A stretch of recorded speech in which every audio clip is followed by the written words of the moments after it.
negativo. Por isso que dá muito falso negativo, claro. A técnica influencia fala, muito. não, tem 5 dias. Pode dar falso negativo aqui. Falso e outra, aqui dói demais. Da posição do cotonete. Exatamente. E aqui dói demais. Aqui não. Aqui é tranquilo. Própolis vermelho para mulher muito bom, junto com a geleia real também. Então, para quem tá na menopausa, para quem tá no climatério, usar o própolis vermelho ajuda muito. E ele é um anti-câncer, principalmente para a saúde do homem, para quem tem câncer de bexiga e próstata. Tá bom. E aí você vai indo, vai e vai tirando. Tá, igual a gente faz com cigarro. Exatamente. E igual você faz com cigarro. Só que o vício do descongestionante é muito mais forte do que cigarro e cocaína. Jura? É muito forte. A órbita tá aqui, o seio da maxilar tá aqui. Isso aqui é uma casquinha de ovo. A infecção pode vir pro olho. A gente tem aqui o seio timoidal, que é bem perto da base do crânio. Pode dar algum problema. A parte respiratória, ela influencia em tudo. Na nossa emoção, no nosso sono. Em tudo que a gente faz, a gente dá uma respirada diferente. Mas vale a pena fazer lavagem mesmo? Deve fazer. Quem tem problema respiratório, deve fazer. Quem tem rinite, quem tem sinusite, tem que fazer todos os dias. E até o final da entrevista ele vai absorver mais. Fica uma mini banana isso aqui. E ele vai comprimindo. E vai indo. Até o ponto que ele expande ao máximo e pronto. Porque o nosso corpo ele vai produzir coágulo, mas ele precisa que alguém coloque o dedo na torneirinha. Colocou o dedo na torneirinha, isso aqui faz isso. Gente, acabou. ele virou uma esponja mesmo. Uma esponja. Ó, Que virou. barato. Chocante.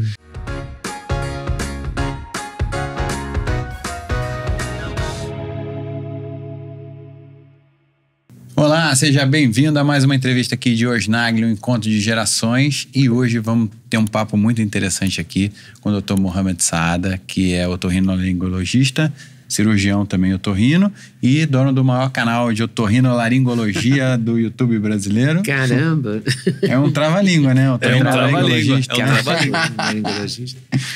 Bom, e eu sou o Duda Nagli, ator, empresário, lutador de boxe também nas horas vagas. Eu sou só jornalista, Lida Nagli. A sua avó também. Avó, pai, avó. E o intuito desse podcast é justamente a gente falar sobre continuidade, sobre uma geração complementando a outra, o que é família, o que você quer passar para as próximas gerações, qual é a diferença de herança para legado, né? Para essa passagem de bastão, essa viagem toda. E aí a gente busca conversar com as pessoas mais interessantes do Brasil sobre as mais diversas perspectivas. E hoje histórias. falando sobre também a saúde e a qualidade de vida, o conforto, né? Porque a via respiratória é a porta de entrada de... E hoje em dia todo mundo reclama muito da sinusite, rinite, bronquite, ite. Todas as ites, né? Todas as ites, em função até do próprio clima, né? Da poluição nas cidades. Nem sempre o ar está perfeito, né? Pra gente. E nem sempre a gente tem o aparelho respiratório perfeito. Ideal. Também há um choque aí, né? Com certeza. Primeiramente, muito obrigado. É uma honra estar aqui para falar. A gente teve uma fez uma live em 2022. Olha, tem um tempão. E é uma honra estar aqui agora presencial para a gente poder bater um papo aí sobre a saúde respiratória. E realmente, muita gente tem as ites da vida aí. E vamos falar bastante sobre isso e como melhorar a saúde respiratória. Então, sem um nariz, sem um trato respiratório funcionando bem, a gente não é nada. E como é que a gente tem um trato respiratório funcionando bem? Tudo começa pelo nariz, né? O dentista fala que começa pela boca, o outro fala que começa pelo nariz. Então, cada um puxa a sua sardinha. Mas a parte respiratória, ela influencia em tudo. Na nossa emoção, no nosso sono. Em tudo que a gente faz, a gente dá uma respirada diferente. O apaixonado dá uma suspirada. O nervoso, ele dá uma bufada. O outro, ele respira e segura. O ansioso, ele tem uma respiração mais ofegante. Então, o nosso sistema respiratório, ele controla nossas emoções também. A pessoa, quando vai fazer yoga, controla a respiração, ela ativa o sistema simpático, parasimpático. Então, ela consegue controlar tudo isso. Batimento cardíaco também através disso. E para isso, temos que ter uma via respiratória funcionando. Só que nós moramos na cidade, poluído. E muitas pessoas estão desenvolvendo alergias, tá? Alergia a pólen, pó, poeira, pelo de animais. O diesel também faz muito isso. Agora, que estamos migrando mais para carros elétricos, tende a melhorar. Mas a alergia está muito... O tipo de combustível dos carros da cidade faz diferença significativa. Faz toda a diferença. O diesel, a fuligem, ela faz ainda reação cruzada com um alérgeno da barata. Então, a pessoa que tem alergia à barata tem alergia ao diesel. Que tem alergia ao diesel tem alergia à barata. Então, a gente tem uma reação cruzada. Meu Deus, ali. é a alergia à barata? A barata. Quando a gente faz um teste alérgico e a gente testa alergia à poeira doméstica. A poeira doméstica é fungo, ácaro e carapacinhas de animais, que o principal delas é a barata. É a quitina, né, ali da barata. Aí tem os ácaros também que podem... Você falou, eu lembro que uma vez eu ouvi essa informação e me impactou, assim, muito problema da convivência com o animal doméstico, tipo cachorro, é a saliva do cachorro seca. Faz sentido? Exatamente. Isso foi o doutor Bactéria que falou isso. Tem muitas pessoas que acham que tem alergia a perfume. Não tem como ter alergia a perfume, porque o perfume não é uma proteína. A gente só desenvolve uma alergia contra uma proteína. Então a gente tem o antígeno e o anticorpo, chave e fechadura. Com gasolina, com produto doméstico, com perfume não é possível ter alergia. Você pode ter uma rinite química causada pelo cheiro forte. Mas quando você tem alergia, você tem que ter alergia a alguma proteína. Você pode ter alergia ao camarão, você pode ter alergia ao ácaro, você pode ter alergia a qualquer tipo, clara do ovo. Então, a essas proteínas. E quando a pessoa é exposta, ela é sensibilizada no primeiro momento, depois ela tem um anticorpo, depois ela vai ter uma reação no segundo momento. E a saliva do cão e do gato tem muita saliva e na saliva tem proteína. Então o pelo em si, ele é inerte. É a lambida que ele dá no pelo e aí fica a proteína. A caspa dele também tem muita proteína que fica no pelo. Então é a caspa do animal e a saliva do animal que fica no pelo. Esse então, que dá alergia. É o veículo das coisas que disparam a alergia. Exatamente. E é onde o animal ele lambe bastante ali, se limpa e tudo mais. Faz a higiene dele. Que doideira, né? Não, é muita coisa pra gente falar. Nossa.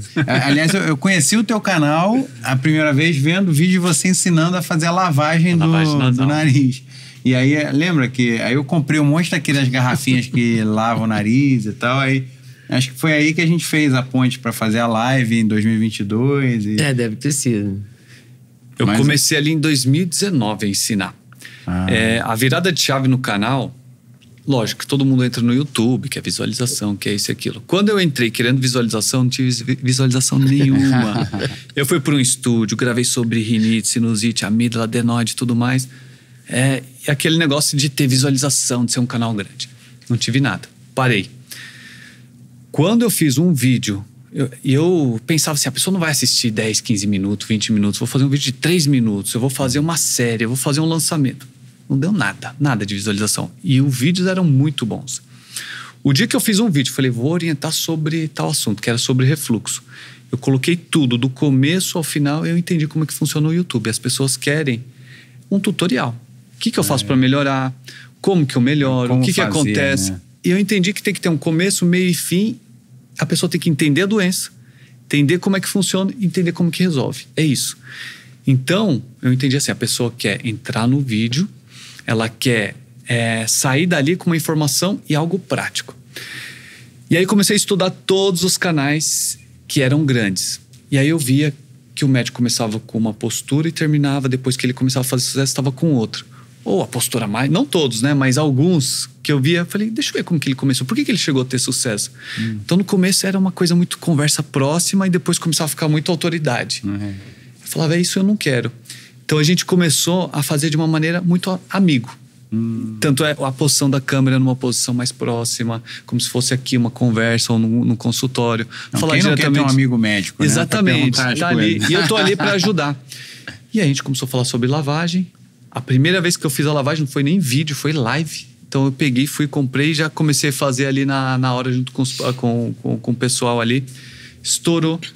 E aí começamos a fazer vídeo sobre lavagem. Depois entraram os médicos, depois entraram os blogueiros. E a gente gerou uma onda de lavagem nasal. Onde beneficiou muitas pessoas. A gente recebe mensagem falando, doutor, nunca mais tive sinusite, doutor... Mas vale a pena fazer lavagem mesmo? Deve fazer. Quem tem problema respiratório, deve fazer. Quem tem rinite, quem tem sinusite, tem que fazer todos os dias. A lavagem nasal, a gente entende que assim, no começo, era só uma coisa mecânica para tirar o catarro. Hoje em dia, no último congresso que eu fui, a lavagem nasal acima de 14 dias, ela desinflama o nariz também. Então ela ajuda a pessoa a respirar Dizem melhor. que Acima de 14 dias, fazendo todo dia? Todo dia, pelo menos uma lavagem, você tira produtos inflamatórios, citocinas inflamatórias da mucosa do nariz. Então, melhora a qualidade do nariz. Então, você lava os seios da face, é isso? Lava os seios da face, a mucosa do nariz, os cornetos nasais e você elimina produtos inflamatórios dali. Então, mas aí como é que você recomenda isso? Por exemplo, sei lá, as pessoas desenvolveram o hábito de escovar o dente. Então, elas escovam o dente 3 vezes por dia, virou mais ou menos um hábito geral. Então, seria colocar isso também na rotina? Eu não colocaria para todo mundo. Eu colocaria para quem tem problema respiratório. Asma, rinite, sinusite. Por quê? A nossa máquina, ela é perfeita. E a gente nunca precisou fazer lavagem nasal. Só que nossos hábitos mudaram. E quem tem alergia, tem um nariz mais inflamado, ele precisa cuidar disso. O nosso muco do nariz, ele é um muco protetor. Ele também tem produtos anti-inflamatórios, vamos dizer assim, anticorpos e tudo mais. Só que para quem não está dando conta disso, que é quem tem rinite, asma, qualquer problema respiratório, ele precisa estar com esse nariz funcionando. Aí sim, indicaria todos os dias. Porque tem pessoas que falam, já que lavagem faz bem, eu vou lavar aí 5, 6 vezes por dia e vou ficar melhor. Pelo contrário, ela piora, porque ela resseca o nariz, tira o muco protetor e ela começa a deixar o nariz mais exposto. Então também pode fazer mal se fizer exageradamente essas lavagens. É o tal do meio termo, né? Exatamente. É tudo ponderar bem e saber. Não existe para você uma receita. E a gente tem que desenvolver essa consciência nos pacientes. Você tem problema respiratório? Faz todos os dias. Começou a ter catarro amarelado, esverdeado? Faz 3, 4 vezes por dia. Começou a clarear? Vai diminuindo. E a gente orientar as fases também. Mas a pessoa tem catarro esverdeado sempre? Tem pessoas que têm sinusite crônica, mas, por exemplo, a pessoa pegou uma gripe. Ela vai travar o seio da face, vai acumular catarro. Aproveitando, vamos mostrar aqui como é que funciona uma sinusite. Meu Deus, aquele negócio de abobrinha, de cabaça. Exatamente. Isso aqui eu fiz justamente para poder explicar. Porque o formato é mais ou menos esse mesmo, né? Então a gente tem os seios da face, que são cavidades Esse aí é o cara rachado. Esse é o cara rachado. Então, para quem não conhece, aqui é o cara rachada. Esse daqui que é o dono do canal, na verdade, sou funcionário dele só. Então aqui são os seios da face, cavidades ocas, tá? E tem aqui o seio maxilar, seio frontal, seio esfenoidal e seio etimoidal. A gente tem um de cada lado, então a gente tem pares. E onde que fica esse catarro esverdeado? Ele fica nessas cavidades ocas, nessas bolsas aqui aéreas, tá? Todos eles têm saída também. Todos eles têm uma saída. É uma entrada e saída de muco. Só que o seio da face é isso aqui. Se a gente for ver, ele é antinatural. Por quê? Tem uma mucosa fininha, como se fosse esse azulzinho aqui, e é produzido muco aqui. A gente produz mais ou menos 700 ml de muco por dia. E esse muco tem que sair. Só que é uma cavidade oca grande e uma saída estreita, tá? Essa saída estreita, como que o catarro vai vir de baixo para cima e sair? A gente tem microcílios que fazem esse movimento. Então é um movimento antinatural, antigravitacional. Então ele vai contra a gravidade. Quando a gente começa a ficar gripado, essa mucosa ela inflama. Se ela inflama, ela incha. Aí ela vai inchar e vai fechar essa saída. Ela fica gorda. Na hora que fecha essa saída, acumula o catarro que está sendo produzido aqui. Tem bactérias, porque é uma cavidade aberta. O catarro é produzido aí dentro. Imagina, um muco que está parado. Qualquer coisa parada, ela estraga. Eu achava que o muco era produzido fora, mas ele entrava, cumpria a sua função e depois era expulso. Não, ele é produzido aqui dentro. Toda a mucosa do nariz, até fora, nos cornetos nasais, também produz muco. Então, se fecha essa saída, acumula muco aqui.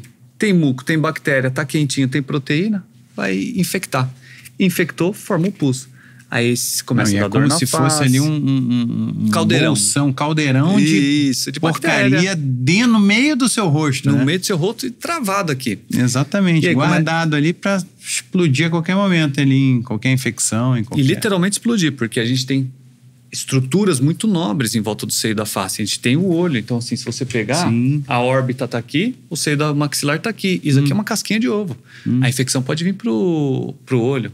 A gente tem aqui o seio etimoidal, que é bem perto da base do crânio.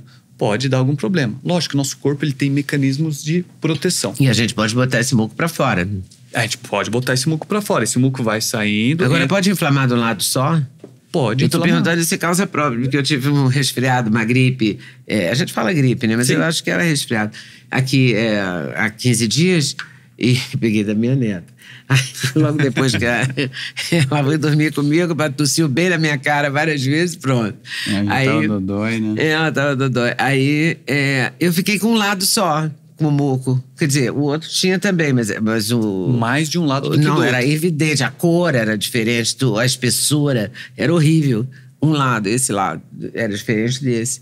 Então pode ser de um lado só. A inflamação aconteceu dos dois lados, mas por que de um lado só aconteceu no por quê? seu?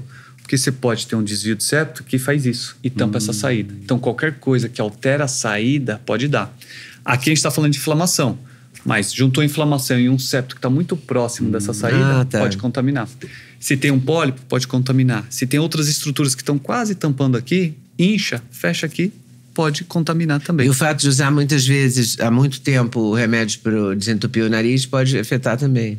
Pode afetar demais, porque ele pode ter o efeito rebote. Quando você usa o descongestionante nasal, aliás, em 16 de outubro de 2022 a gente fez uma live e você me mostrou ali. Eu vim com uma missão especial hoje de sequestrar esse remedinho do nariz aí. Vou pedir ajuda pro Dudu porque isso pode trazer vários problemas de saúde também. Então quando você usa, ele é um vasoconstritor. Ele interrompe a passagem de sangue dentro do nariz. Principalmente essa estrutura aqui, que é o corneto nasal, tá?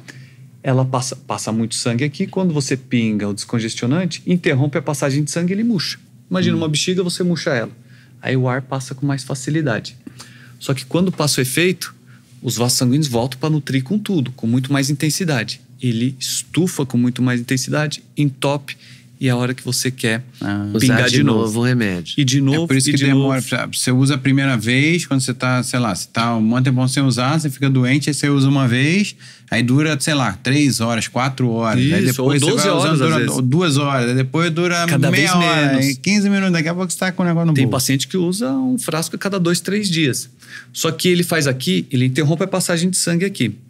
Só que ele vai ser absorvido pela mucosa, que a mucosa absorve muito medicamento, e todas as artérias do corpo vão fechar um pouquinho. Só que agora imagina.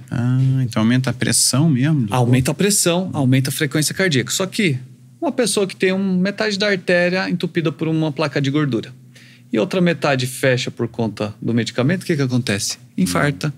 Pode infartar o coração, pode infartar o cérebro, que é um derrame. Então pode ter um problema sério. Então por isso que, vamos ver se a gente... E como é que a gente se livra do remédio para o nariz? Primeiro, saber por que seu nariz entope, tá? Muitos pacientes, quando a gente desmama, faz o desmame desse descongestionante nasal, a pessoa, por si só, metade dos pacientes consegue se livrar dele. E como é que a gente faz o desmame? Com soro? Com soro, aos poucos. Tem que ter uma medicaçãozinha. Muitas vezes você pode usar um antialérgico, você pode usar um corticoide nasal para ir desinflamando, só que ele não faz efeito imediato, então o pessoal acha que não está fazendo efeito. Leva 15, 20 dias para estar um efeito legal.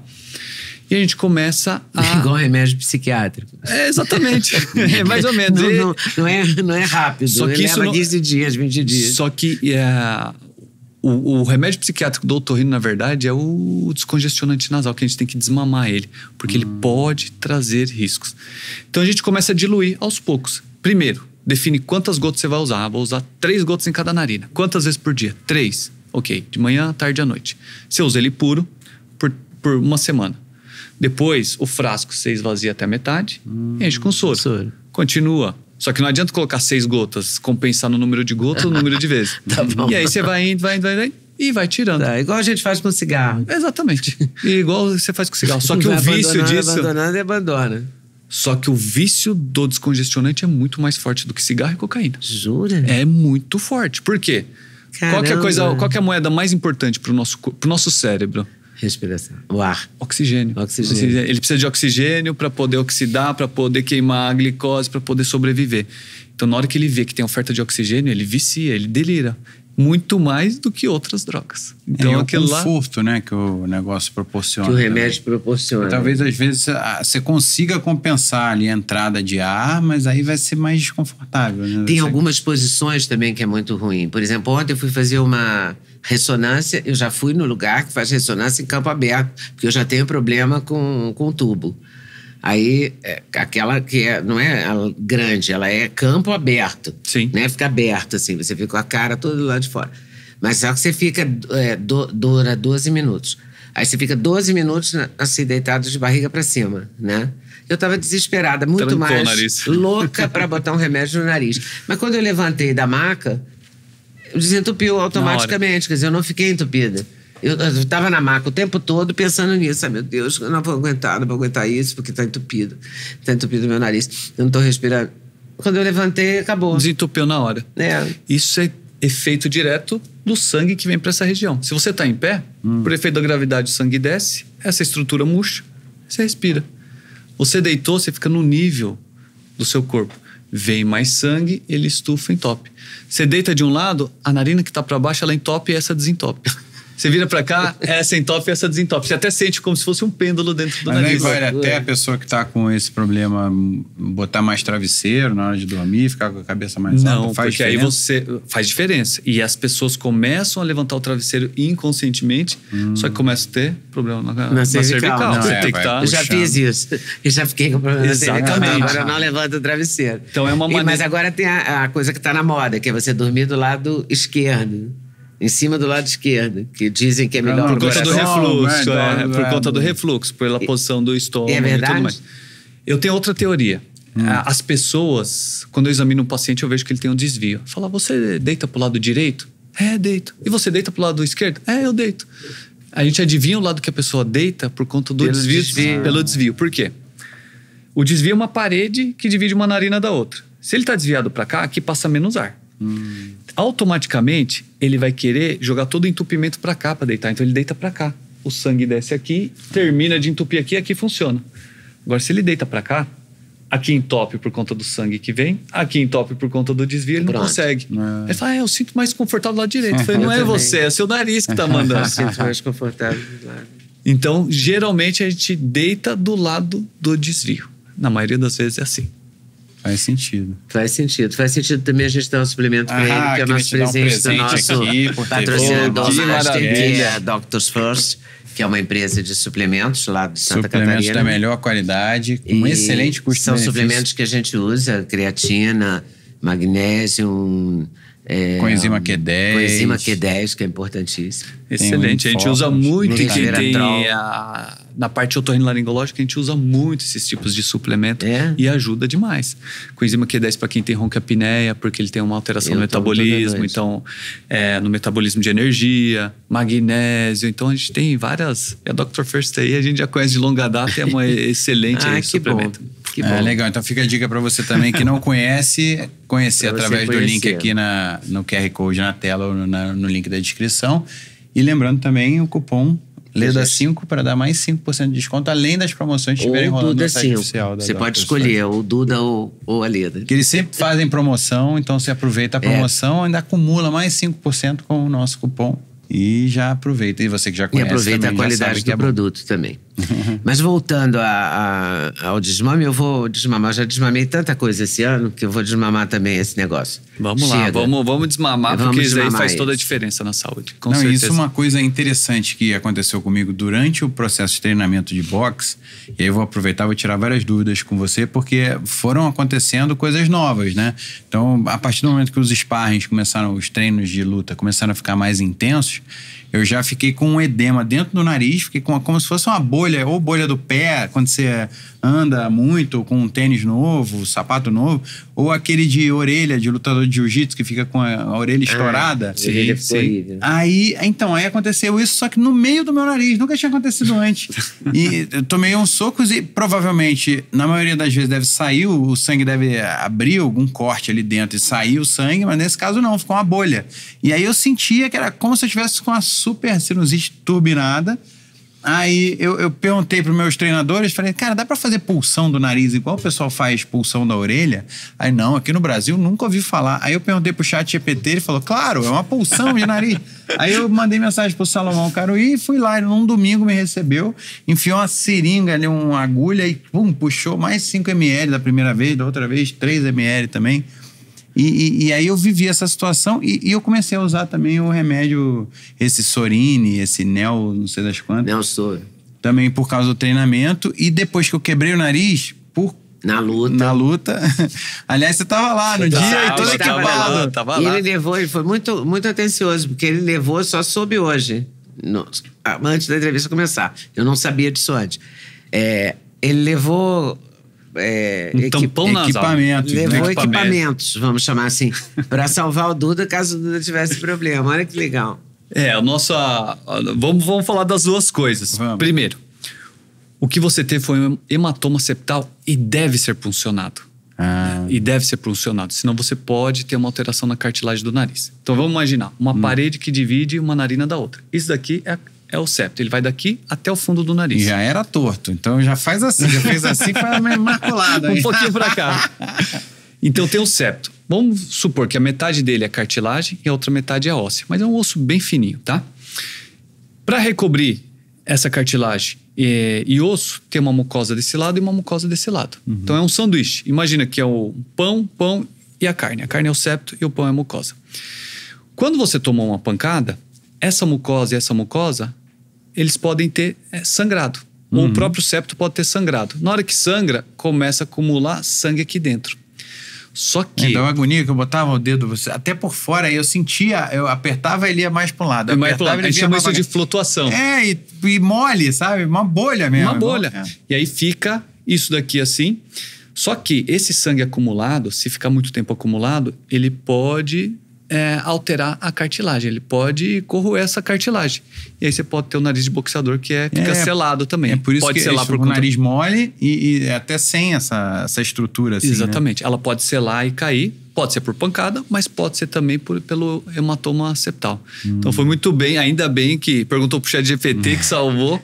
Foi lá no Dr. Salomão, fez a punção. Isso daí te ajudou bastante. Uma que melhora a respiração e outra que evita alteração na cartilagem. A primeira vez que eu fiz, parecia que eu tava na montanha verdejante com a plantação de lavanda. Sabe aquela sensação instantânea de sabe assim? Aí depois, dia seguinte já foi voltando, aí com os treinos foi voltando de novo. Aí na segunda vez que eu fiz, já não saiu quase nada. No dia seguinte saiu menos. E já no dia seguinte já tinha voltado. Acho que o próprio corpo já se adaptou. Já se adapta, reabsorve e já perdeu o efeito. Tudo mais.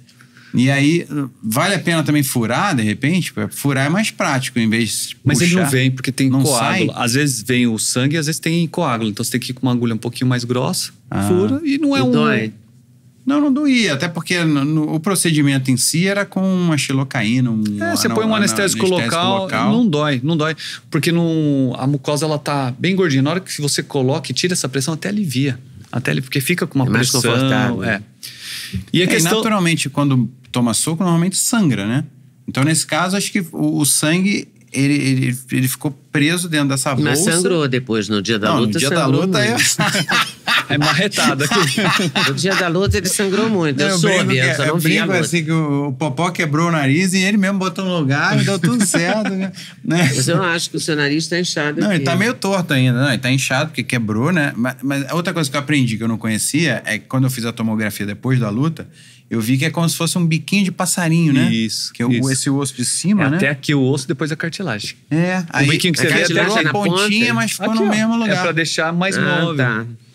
Então quebrou e mas ficou no lugar. Então não precisou fazer cirurgia pra colocar. Ele tava estável, uma fissura ali, mas tava alinhado. Alinhado.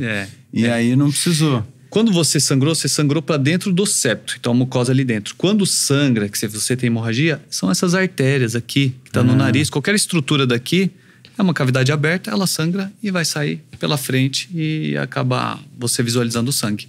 Mas o outro ficou dentro de uma bolsa, por isso que não sangrou. Mas eu queria que você mostrasse também esse equipamento que você trouxe aqui. Vamos lá. Você levou pro dia da luta, inclusive. Então no dia da luta a gente usou... Qual que era a preocupação primeiro da luta? É você sangrar o nariz, ok, na hora coloca ali, tá tudo ok. O problema é ter uma hemorragia. É mais difícil acontecer, mas se acontece... Mas é possível. Mas é possível, e se tem um sangramento posterior, dependendo da intensidade do trauma, pode pegar artérias que são super calibrosas. E você não vai sangrar pelo nariz, vai sangrar pela garganta. E o sangramento é volumoso. E esse sangramento volumoso exige um cuidado rápido. É raro acontecer. Tanto é que quando você entrou em contato, eu falei pra você, é bom levar isso daí. Se acontecer, é raro, mas se acontecer, Vamos estar prevenido. E o pessoal lá não tem isso daqui. Isso aqui é muito específico para otorrino. Então, se tiver algum sangramento, a gente tem que acessar essa região posterior. Só que para acessar essa região posterior, a gente tem que ser rápido também para parar. Então, o melhor jeito é ter um equipamento que tenha alguma tecnologia que você coloca fininho, que não te incomode, e lá dentro ele vai fazer a expansão. É tipo um OB de nariz. Exatamente. No interior, quem não tem, usa OB também. Mas você precisa ver, o cara tem que ter uma narina grande. Mas existe a possibilidade de fazer isso. Ou existe a possibilidade de você colocar uma esponjinha dentro, uma esponja mesmo, um preservativo em cima, tira todo o ar, você coloca, solta o ar, ele expande dentro do nariz. Então a gente tem maneiras de fazer de tudo quanto é jeito. Mas ali, e um desses aqui, ele é feito de celulose, a base de celulose. E é uma esponjinha, ó. Parece um palitinho de sorvete. Parece um palitinho de sorvete aqui, tá? E isso daqui ele expande contato com o sangue, que é, ó, é bem... Olha... Eu já achei que parecia um gessinho. Mas ele é molinho, né? Mas ele é molinho. Se quiser, a gente pode aí... Eu trouxe esse aí pra gente estragar ele mesmo. E isso daqui, a gente usa em hospitais, na urgência, no consultório. Todo otorrino tem que ter isso daqui. Senão vai fazer com gás e machuca. Então é muito mais confortável pro paciente. E não é um equipamento caro. Então não é em todos os lugares que a gente consegue fazer. É de 800 a R$1.000. Uma coisinha dessa. Eu separei para trazer aqui para mostrar pro pessoal que é muito interessante. Eu fiz um curso daquele APH de combate do protocolo MARC. Aí a gente tem também no kit a gase israelense, que também é para... Que você coloca no machucado na hora. Para também quando fura o pulmão. E tem O que você fez? Um curso de primeiros socorros para combate, para preparação para um filme. E que eu fazia um agente secreto e tinha cenas de tiro e tal. Olha só, uma coisa... Mas essa gase israelense é famosa também, que é para preenchimento de cavidade. De cavidade, ela infla na hora. Ela também tem e ela tem um efeito hemostático ali. Hemostático. Muito doido. Um efeito esse aí não tem, então. Esse aí é só um super papel. Ele é só por pressão. Como se fosse uma toalha inteira compactada. Isso. Aí quando ele entra em contato com sangue, ou com soro, ou com água, ele infla. Tem um potinho aí, não tem? Vamos colocar aqui, ó. Então vamos... Quer despejar um pouquinho de água? Bora. Ó. Bem pouquinho, pode ir colocando devagarzinho. Atenção. Ó, a hora que você coloca, ótimo. Ele vai começar... Vai expandindo. Ó, já tá. Já começa a... Ele Nossa, fica quase... já ficou gordo. Olha que loucura. Caraca. Isso aqui porque... Ó. Olha ali. Nossa. E ele continua... Ó, toda a água que você colocou, ele já absorveu. Absorveu tudo. Põe mais pra você ver. Caramba. E até o final da entrevista ele vai absorver mais. Fica uma mini banana isso aqui. E ele vai comprimindo. E vai indo. Até o ponto que ele expande ao máximo e pronto. Ele bloqueia. Porque o nosso corpo ele vai produzir coágulo, mas ele precisa que alguém coloque o dedo na torneirinha. Colocou o dedo na torneirinha, isso aqui faz isso. Gente, acabou. ele virou uma esponja mesmo. Uma esponja. Ó, que virou. Barato. Chocante. Então, isso aqui ajuda muito numa urgência. Isso aqui é Nossa, essencial. salva a vida. Você coloca de um lado, coloca do outro, acabou. Dá até pra voltar pra luta aqui depois. Pô, pena que eu não conheci isso, né? Mas ainda bem que não usou, porque isso daqui é só em casos assim que tem uma hemorragia muito grave, né? Grave e tal. Então isso daqui isso ajuda. salva, né? Isso salva uma vida, com certeza, com certeza. Então tem que estar preparado para todas as situações. O que a gente fala em cirurgia assim, muitas vezes uma cirurgia de otorrino tem baixa complexidade, baixo risco, mas não quer dizer que é uma cirurgia simples. Então a gente sempre tem que calcular os riscos. E quando eu soube da luta eu admiro ver o pessoal lutando e não tendo isso. Também não sei se tem ou não tem. Acho que não mas tem. Geralmente tem que ser otorrino, com uma luz especial. É muito improvisado, né? Porque o corpo também reage. O corpo produz coágulo, nosso corpo também está preparado. Não, meu treinador falou, não, tem uma técnica, se estiver sangrando, a gente bota vaselina dentro do nariz e aí se sangrar, não...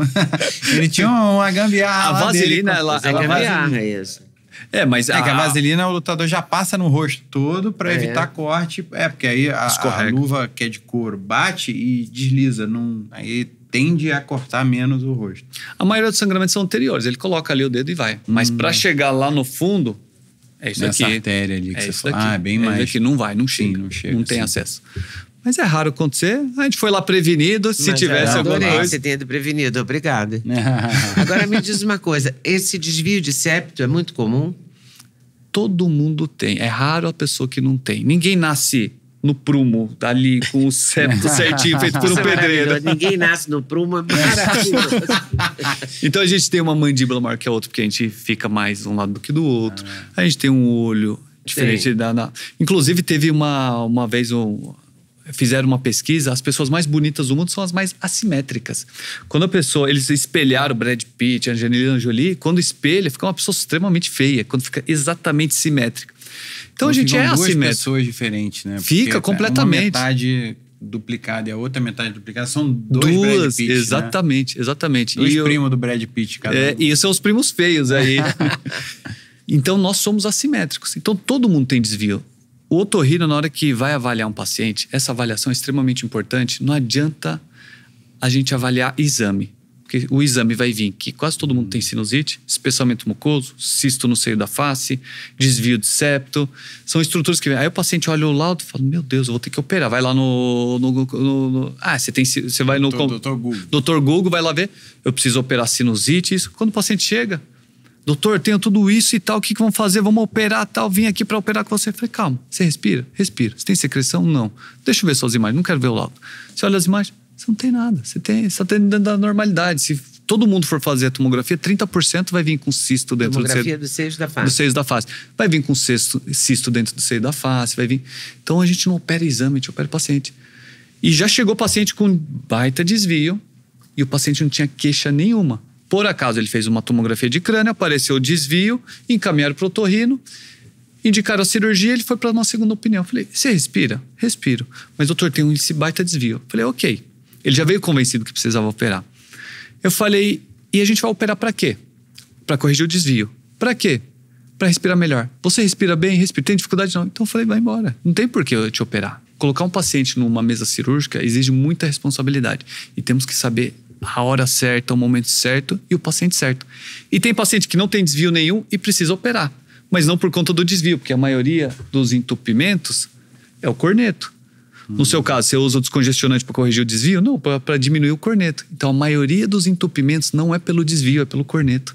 Tá? Mesmo quem fala, vou operar o desvio... porque eu já fiz tomografia do seio da face e não tinha desvio. Desvio. Quer dizer, ninguém desvio, falou em desvio. Ou desvio importante que tem ali. Algum desvio tem. Desvio todo mundo tem, você acabou de falar. Mas ninguém falou num desvio importante. Exatamente. Então, nem operável. Exatamente. Ninguém se ofereceu para me operar por causa do desvio. E eu fiz cirurgia de cordas vocais, eu tenho um otorrino no Rio que me tratou a vida inteira, Marco Sarvar, que é maravilhoso. Então ele teria visto, ele constatou refluxo. Eu nunca entendi, quero até entender com você, por que o otorrino é que percebe o refluxo. Então, como é? Otorrinolaringologista.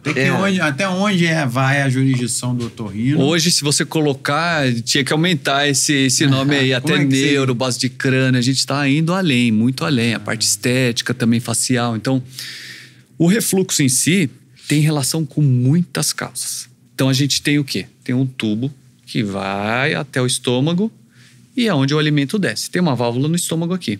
Tem outro tubo que é a parte respiratória que vai para os pulmões. No meio do caminho tem as cordas vocais. Aonde está esses dois tubos, tudo isso, onde está o tubo da comida e o tubo da respiração, tudo isso é a laringe, tá?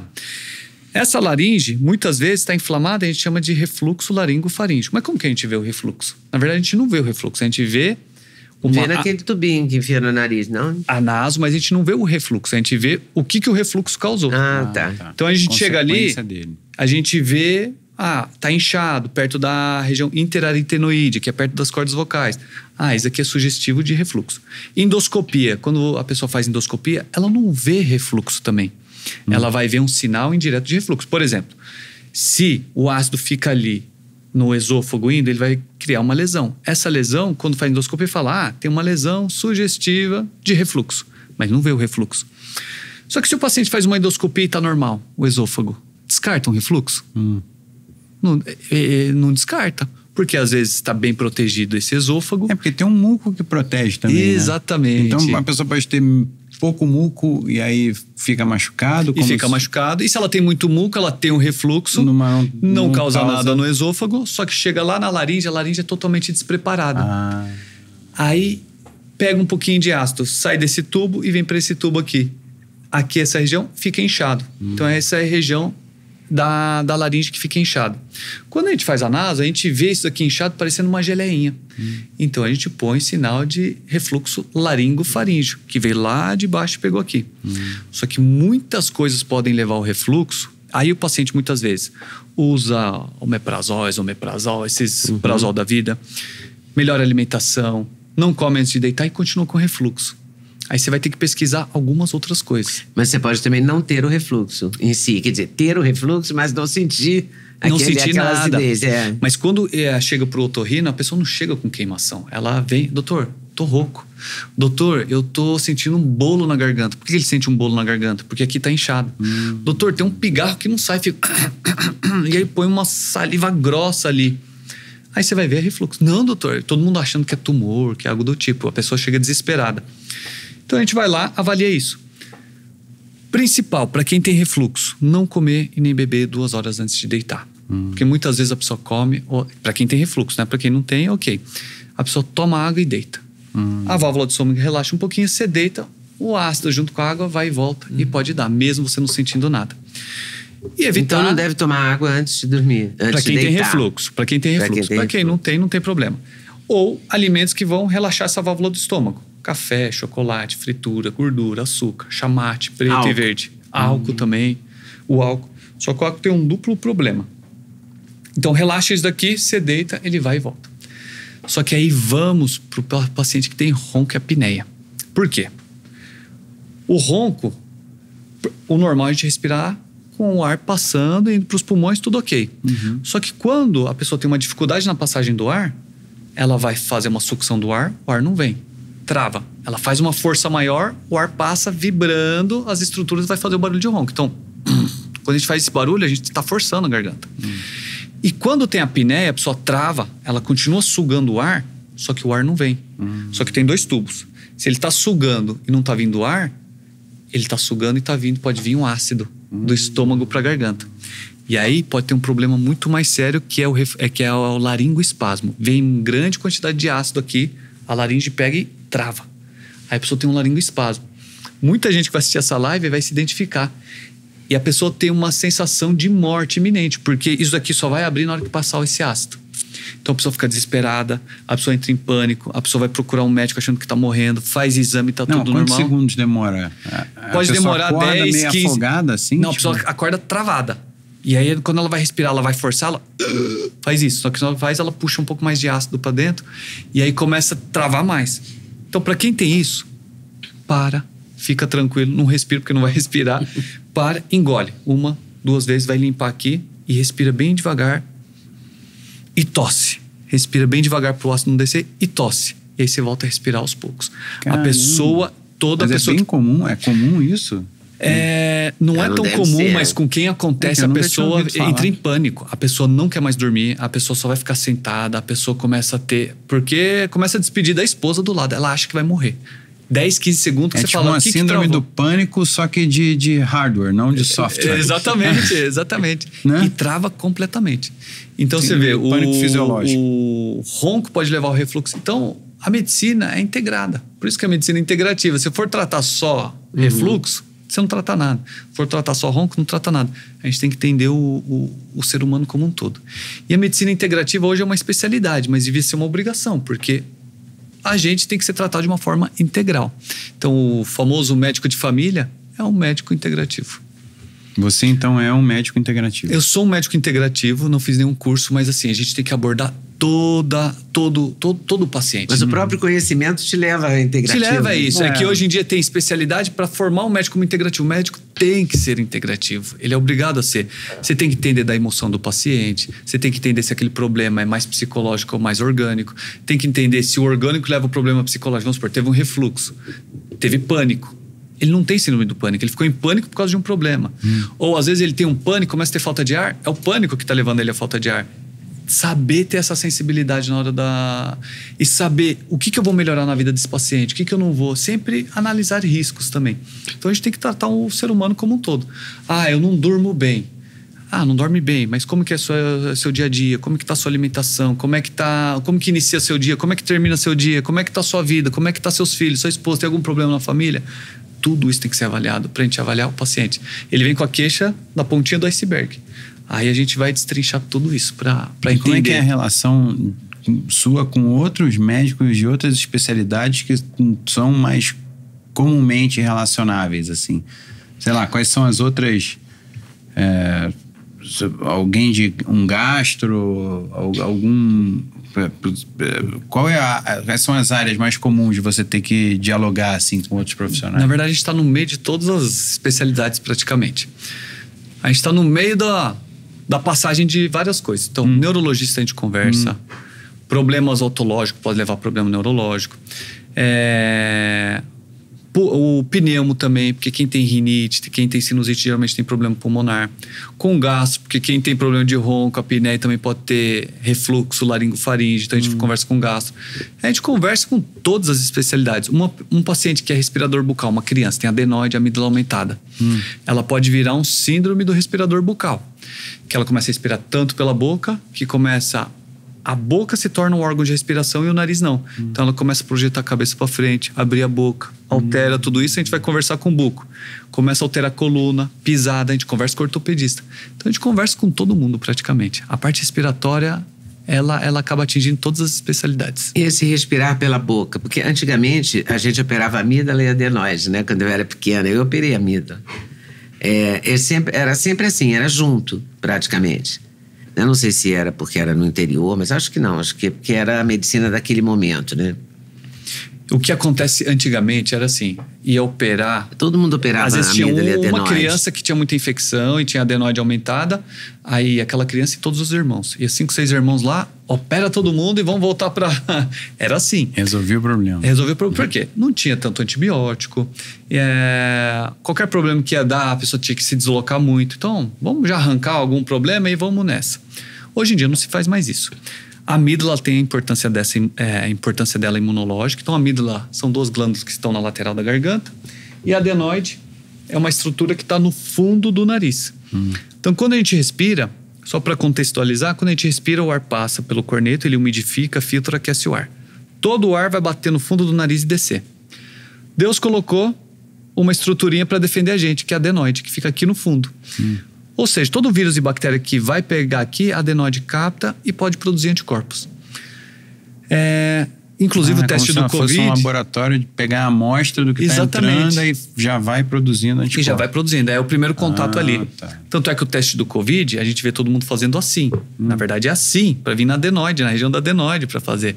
Então não é assim que a gente faz até aqui. Aquele do cotonete? Do cotonete. Não, mas todo mundo manda fazer assim. Assim, mas não é assim. É aqui que então, tem que girar lá no fundo. No caso dele fazer assim na adenoide, ele é mais efetivo. Na verdade, é que para captar aqui tem que estar com uma carga viral alta. Você pode dar um falso negativo. Por isso que dá muito falso negativo, claro. A técnica influencia muito. Não, porque não tem 3 dias, não tem 5 dias. Pode dar falso negativo aqui. E outra, aqui dói demais. Da posição do cotonete. Exatamente. E aqui dói demais. Aqui não. Aqui é tranquilo. Eu nunca senti dor com aquele teste do cotonete. Não? Não, já senti desconforto. Tem uns que vêm aqui... Eu tinha que fazer toda semana para fazer a série Reis da Record, lembra? Era chato. Eu fazia, era rotina, todo mundo ficava preso ali no posto médico, aí fazia, aí a gente ficava sentado ali esperando, aí a produção sabia do resultado antes da gente, falava, não, mas é um absurdo, eu quero saber primeiro, é o meu direito. Não, a produção que vai te falar. Assim. Se tá anotado. E aí a produção falava, pode ir, tá ok. Aí... É porque a produção implicava na feitura da série, entendeu?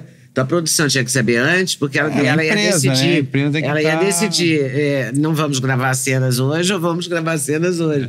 Não, mas eu digo então, assim, que ela era recorrente, mas algumas empresas meio que institucionalizaram esse porque era mais cômodo, né? Modelo, né, de fazer exame e tal, mas normalmente era sempre mas agora eu tô entendendo por que dava tanto negativo. Falso negativo. E aí essa adenoide, criança entra na escola, começa a ter contato com vírus, mas bactéria. Mas é o mesmo cotonete que faz que o pessoal popularizou fazendo no nariz, também é o mesmo que entra tudo até lá atrás? É esse daí, é para entrar aqui. Ele foi feito para isso? Ele foi feito para isso. Tá. Então tanto é que eu ia pro hospital uma vez, eu tenho uma cirurgia, marquei uma cirurgia, eu ia pro hospital na época do Covid, vamos fazer o teste. A enfermeira vinha assim, falei, calma, vem cá, eu vou te ensinar, é assim, ó, pra ponta da orelha você vai fazer. Não, doutor, falei, eu sou otorrino, fica calmo. Fazia, tal. Falou, nossa, entra tudo isso. Falei, tudo isso aqui tem que entrar. Mas é a sensação de engasgar, né? Não, a outra é a sensação de... Não, você pode colocar que vai. E não não dá- dá sensação. Tem um caminho, né? Tem o caminho, você vai beirando o septo e vai embora. É, que a gente não sabe o caminho, né? E aí Você não sabe o que é otorrino. Exatamente. Não E é, as não é tão enfermeiras fácil. e tal, Mas não não dá estavam uma acostumadas com sensação isso. de engasgar? Não. E quando faz pra cá, eu sinto Ou de muito engolir, a incômodo. sensação de engolir. Não, porque é no fundo É do porque por nariz. É como se baixo. fosse um catarrinho que você tá sentindo no fundo do nariz. Que fica ali. Então a criança entra na escola. Então, a adenoide é um filtro. Ele é um captador de vírus É e um bactéria, vamos dizer assim. um laboratório. E aí a criança entra na escolinha, começa a ter gripe, Checkpoint, resfriado. checkpoint. Exatamente. A criança checkpoint. entrou na escola, tem tudo. Não. O vírus e a Você bactéria. falou da Zoe, que ela teve uma gripezinha e passou Claro, pra Nursery ela vocês. tem School, sempre. ali na época da escolinha maternal ali, era impossível ter as 10 crianças no mesmo Não na dá, sala. não dá. Sempre tinha umas 3, 4 chumbadas que não ia E na a aula. criançada troca vírus ali, começa a trocar vírus, essa adenoide começa a aumentar. Só que se ela aumenta, fecha esse caminho, a criança começa a respirar pela boca. Aí a amígdala vai começar a sofrer mais, ela aumenta também. Aí tem aumento da adenoide e da amígdala. Abrindo um parênteses, tem um medicamento fitoterápico que quando começar, ou a criança começar com quadro gripal, se ela começar, você também toma, que é o Pelargônio sidoides, chama. É um fitomedicamento. Pelargônio? Pelargônio sidoides. Ele tem o nome de caloba ou imunoflam. Você, nas primeiras 48 horas de sintomas, você começa a utilizar, ele para a replicação do vírus, porque é o vírus que começa a multiplicar. A bactéria, ela tenta entrar, infiltra, como o vírus começou a se multiplicar, inflama, a bactéria tenta entrar aqui. Ele bloqueia a entrada da bactéria e elimina a secreção. Os cílios do nariz ele ativa. Então a pessoa que ia ter uma gripe por 10 dias, se resume a 2, 3 dias. Legal. Pelardônio, vou escrever aqui. Eu vou te salvo mandar. aqui no...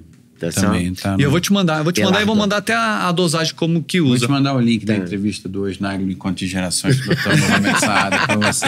Não, eu Você quero esquece. comprar o Pelardônio. Eu te mando tudo certinho. Achei que você ia falar da própolis, que outro dia eu vi um vídeo muito própolis também. legal sobre o própolis no seu canal e vou aproveitar o gancho depois. Vamos de falar perguntar. sobre o própolis.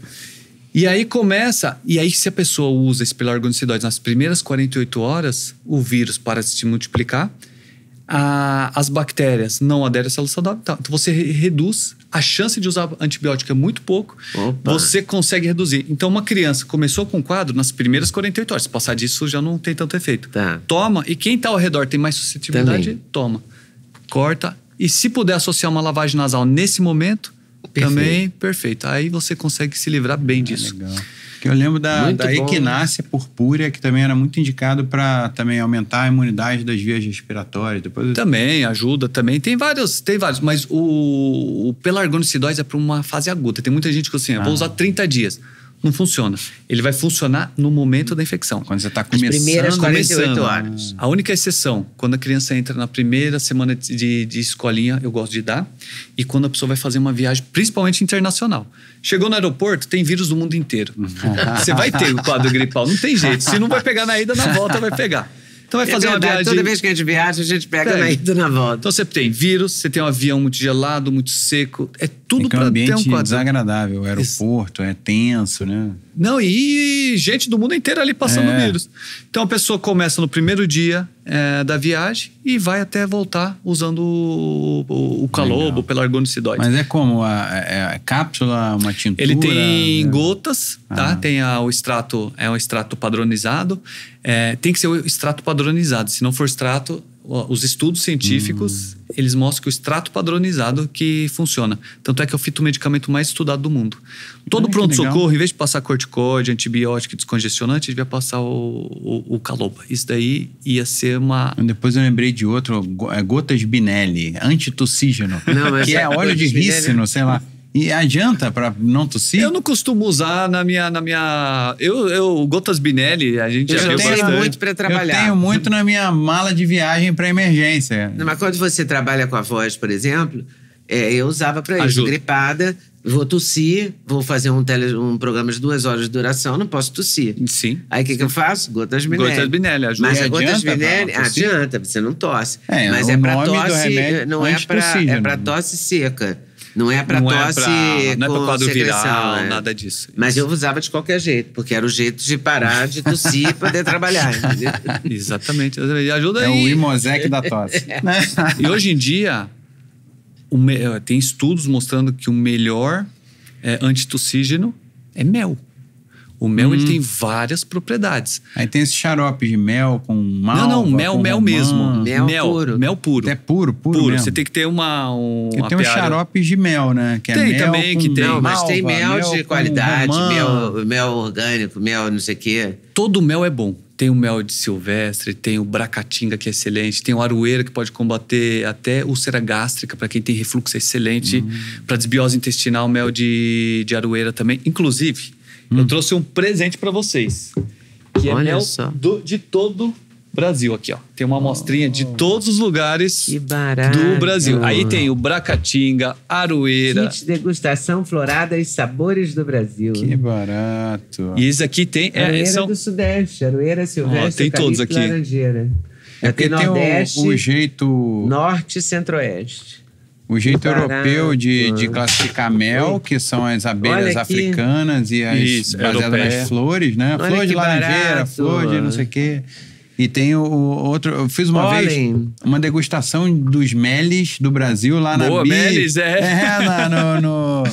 no MB, com o Eugênio, ali da MB. Aí eu aprendi bastante sobre os meles. Aprendi até o plural, que ele falou. Meles ou meles, exatamente. Meles, eu nunca tinha ouvido falar. Eu já te ensinei.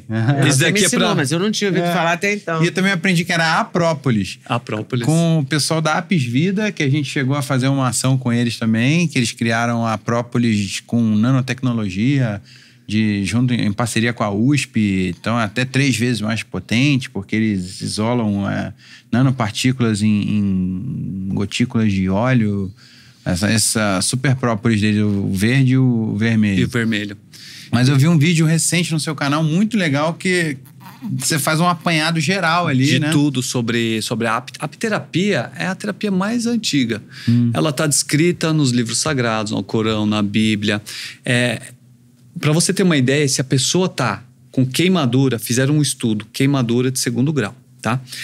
Se a pessoa usa sulfadiazina de prata, pessoa que tem bastante queimadura no corpo, ou tratar com mel, recobrir com mel, o mel você tem menos infecção hospitalar, você recupera mais rápido e a cicatriz fica bem melhor. Nossa, o mel é um presente dos deuses. Porque a abelha, quando ela vai coletar o açúcar da flor, ela pega a sacarose, transforma em glicose e frutose. Só que ela fica regurgitando e voltando isso daí na glândula melífera dela. Isso enriquece com várias enzimas. É isso que ajuda. Chegou lá, ela coloca na colmeia e ela fica batendo asa para esquentar a colmeia, para desidratar o mel, para chegar abaixo de 20% de água, para ela poder selar ali e deixar o mel ali conservado. E aqui tem vários, tem aroeira, uma verdadeira copaíba. viagem sensorial pelas regiões do país, de floradas raras como o mel de Bracatinga do Sul ao exótico mel de Marmeleiro do Piauí, passando pelo mel de cipó-uva e o potente mel de aroeira. Essa coleção foi pensada para surpreender. Cada mel revela uma textura, um aroma e um sabor únicos. Que barato. Muito obrigada, adorei. E depois faz a degustação. O bracatinga é muito bom com queijo coalho e carne, finalizar uma carne. O aroeira, ele tem gosto de caramelo, uma delícia, tá? E a pessoa, geralmente, procura um apiário de confiança, da sua confiança. Eu tenho um apiário aqui perto de casa. Vai lá, como é que dá visita. Pra identificar se o mel é verdadeiro, se não é? Tem umas técnicas dessa. Não tem nenhuma de... técnica. Não existe nenhuma técnica que faz. Eles falam, põe água que ele vai formar os grumos. O único jeito de saber se o mel é verdadeiro ou não é teste laboratorial. Não existe. Qualquer coisa que você faça, lógico, se for um mel bem adulterado, você consegue com alguns testes básicos. Ou o teste do iodo. Mas hoje em dia eles burlam tudo, tá? Então não tem como. O negócio é comprar o mel num lugar sério, né? Num lugar sério. Eu, lá perto de Mogi, eu fui num apiário lá de Guararema, que eles distribuem, eu fiquei sabendo que eles distribuem pro Brasil inteiro. E isso aqui, eu fui, conheci pessoalmente, porque o meu pai já foi apicultor e eu precisava de algum lugar assim. Foi apicultor. Então, em vez de eu tomar açúcar, eu quero tomar mel. Então, eu fui lá, conheci, vi a produção, vi como que eles fazem, vi os testes que eles fazem, geleia real, própolis, tudo. Ok, certifiquei. Aí eu chama como esse lugar? Chama Apiário Brasileira. Apiário Brasileira. E eles têm... O que me chamou muito a atenção é que eles têm... Assim, eles produzem o mel, mas eles têm uma grande preocupação com o meio ambiente. Então, os produtores que eles compram quando eles precisam, eles não colocam preço baixo. Por quê? Porque muitas vezes a apicultura está em extinção. Tem muitos produtores locais que não têm condição nem de manter uma caixa. Então, tem que ter um preço justo, não forçar muito o produtor para ele continuar. E tendo mais produtores, a gente consegue conservar a fauna, a flora, nossas plantações, porque a polinização depende das abelhas. Então a gente tem que apoiar muito a ação de todos os apicultores. O Brasil tem mais de 1.000 e tantas espécies de abelha brasileiras. Com ferrão, sem ferrão. Brasileiro já foi premiado no mundo inteiro. O Bracatinga vai tudo para a Alemanha. A aroeira, agora eles descobriram várias funções, está indo tudo para fora. A gente gastronomia. Esse aroeira que é o quente para você. O aroeira é uma delícia. O meu preferido é o aroeira. E não existe mel melhor ou pior. Todo mel é bom. Só que cada um tem a sua função. Como geleia real também é extremamente importante, porque baixa a glicemia, regula a pressão arterial também. Então, geleia real é extremamente importante para quem tem esse problema. Ele aumenta a longevidade também, a geleia real. Tanto é que se você toma geleia real e vai treinar, você passa mal, porque a glicemia é baixa. O própolis é um potente antioxidante, um potente anti-inflamatório, um potente anticâncer. Eu queria umas dicas práticas, assim, para diminuir a tosse com mel e também para diminuir infecções com própolis. O própolis, ele é acumulativo. Tem que tomar todo dia? Todo dia. O própolis você tem que tomar todo dia e não precisa parar, tá? Normalmente é de meia a 1 gota por quilo, tá? Por exemplo, eu para os meus filhos, eu coloco 7 gotas de cada própolis. Verde, vermelho e marrom. Própolis, não importa a concentração, importa o frescor do própolis e como ele é retirado. Porque se retira muito próximo da caixa de madeira, vem muito impuro. Então tem que retirar o própolis da maneira correta. Então, mais importante do que... Deve ter uma marca melhor que a outra, então, né? Tem várias marcas que são boas, tá? Tem que certificar. Eu fui atrás para ver uma marca que eu vou consumir. Eu não posso consumir qualquer coisa. Se eu vou usar a longo prazo, eu não posso consumir qualquer coisa. Então, o própolis.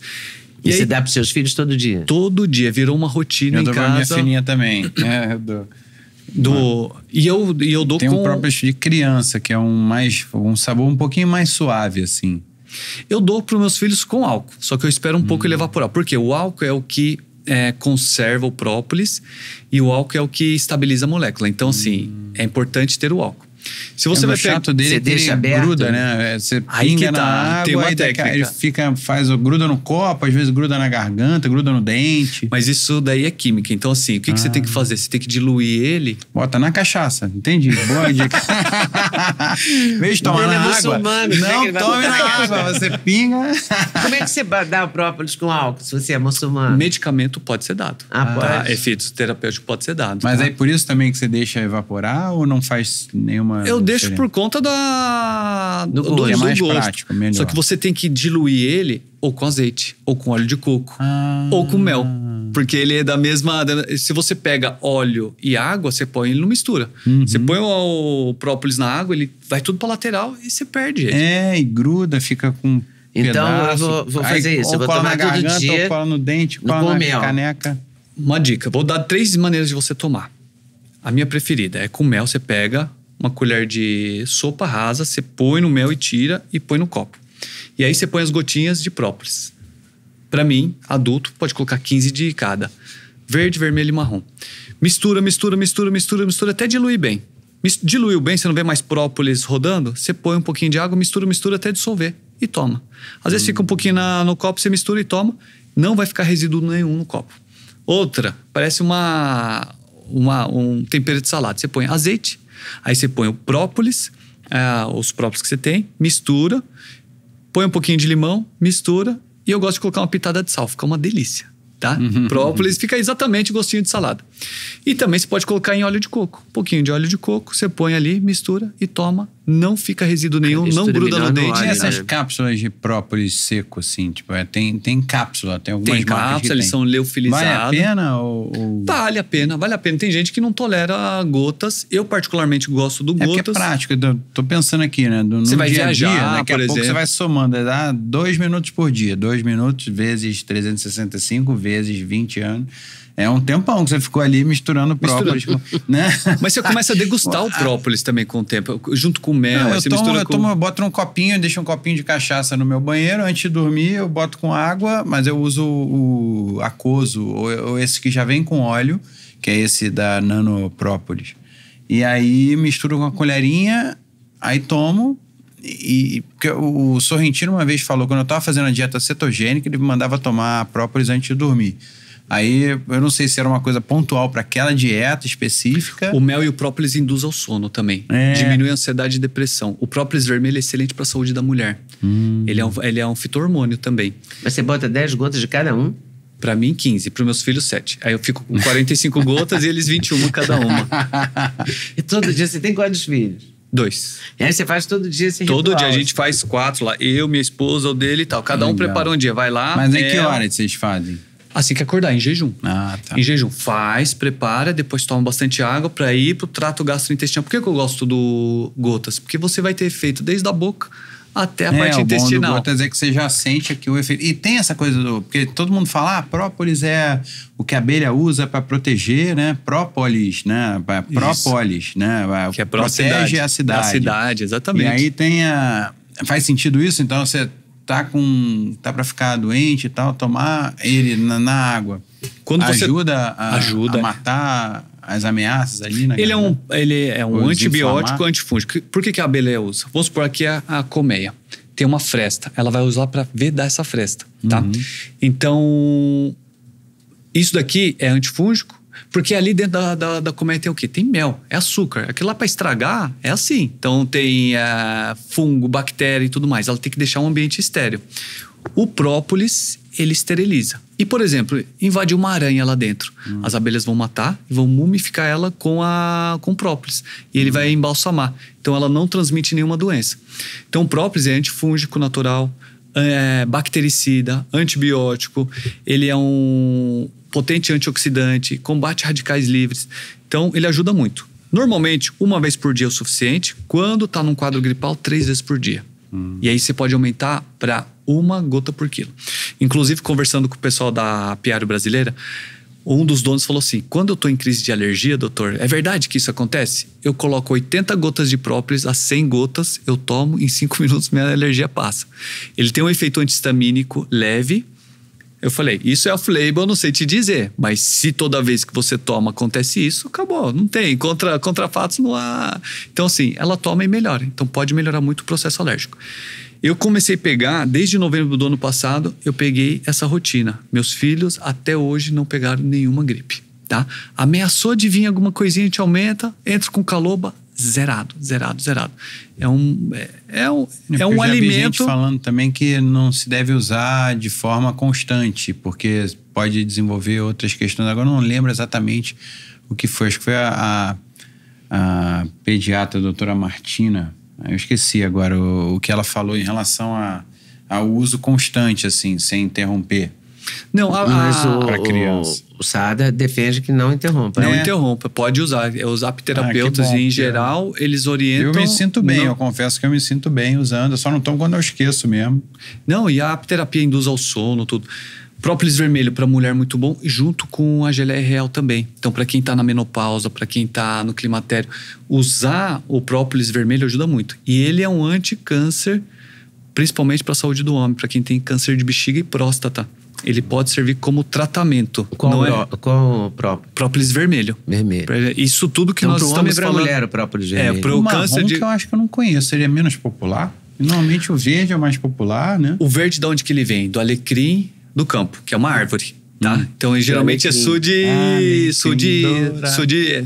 Minas que vem e terras que tem o terreno mais ácido. Então, cresce o alecrim, é muito bom. Que deu uma comoditizada, né? A própolis, né? Tem tudo que é lugar, vende. Tem tudo que é lugar, mas tomar cuidado com o fornecedor para poder pegar um própolis puro e bem... e principalmente o frescor dele. O que é a própolis? A própolis é uma defesa da planta. Então, se você machucar a planta, ela vai produzir uma resina. A abelha vem e geralmente tem um parasita, vamos supor. A própolis vermelha. Ela vem do cipó rabo de bugio, que só tem 3 estados aqui no Brasil, tá? Vem um pulgão, machuca essa planta. E ali ela vai gerar autocura, ela vai liberar essa resina. Vem a abelha, coleta essa resina, beneficia e forma o própolis, tá? E cada tipo de própolis vem de uma planta. Própolis vermelho vem do rabo de bugio. Própolis verde vem do alecrim do campo. Própolis marrom é a mistura de todas as plantas, que nem aqui na Mata Atlântica. Ele vai terroir. pegar... O própolis terroir. Exatamente. Igual aí, vai vir de tudo quanto é planta. Então, a própria abelha faz um blend ali. Faz um blend e vem. Então, todos são bons também. Tá. Só que como o vermelho, ele foi visto que ele tem fito-hormônios, a gente direciona para mulher e para homem, para a saúde do homem, próstata e bexiga.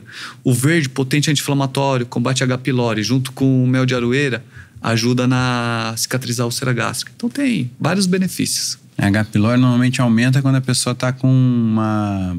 falta de acidez. Falta de acidez também, isso. Aí desenvolve mais. Pinheira Santa, que é para coisas do estômago? Exatamente. Então, se ela é como se fosse uma Pinheira Santa, pois é, e usar esse mel de aroeira, você pode abandonar o omeprazol.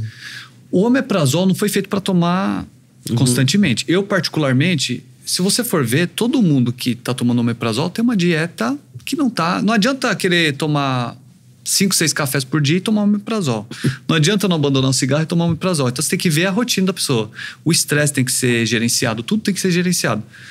Nosso estômago tem que ser ácido, que nem o Duda falou. O Duda, aliás, você é formado em medicina? Não, só entrevista muito médico. Não, porque ele conhece muito de todos os assuntos. Eu sou curioso e gosto muito do assunto. Mas um curioso que sabe muito. Recebendo muitos... Hoje a gente está aprendendo muito aqui. Mas até uma consultoria aqui, imagina. Hoje tá sendo incrível. Uma das melhores coisas de apresentar um podcast, e, aliás, fica a dica para você também que assiste, fazer uma boa curadoria, escolher bons episódios com bons médicos, com pessoas interessantes. Isso não tem preço, porque a gente está conversando aqui, todos os celulares no modo avião, a gente está conversando sem interromper, podendo tirar todas as dúvidas, que nem se a gente fosse fazer uma consulta com você, a gente poderia. A gente está falando de tudo e bem... e assim, a gente está trazendo o supra-sumo aqui. Todo o conhecimento que o médico vem pra cá, ele traz e despeja aqui. É muito importante. E a pessoa assistiu do começo ao final. Porque às vezes... tem que assistir direito, no minuto tal, até assistir mais de uma vez, né? Porque às vezes você não presta atenção. Eu às vezes boto no 2x, aí tô fazendo um café, tô preparando uma própolis ali.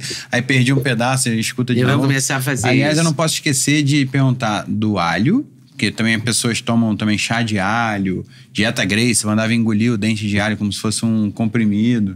Aí eu fazia isso até uma vez eu percebi que ele saiu inteiro, assim, igual milho. Aí eu falei, então não funciona tanto. Porque é prático engolir o dente inteiro, igual com um gole de água.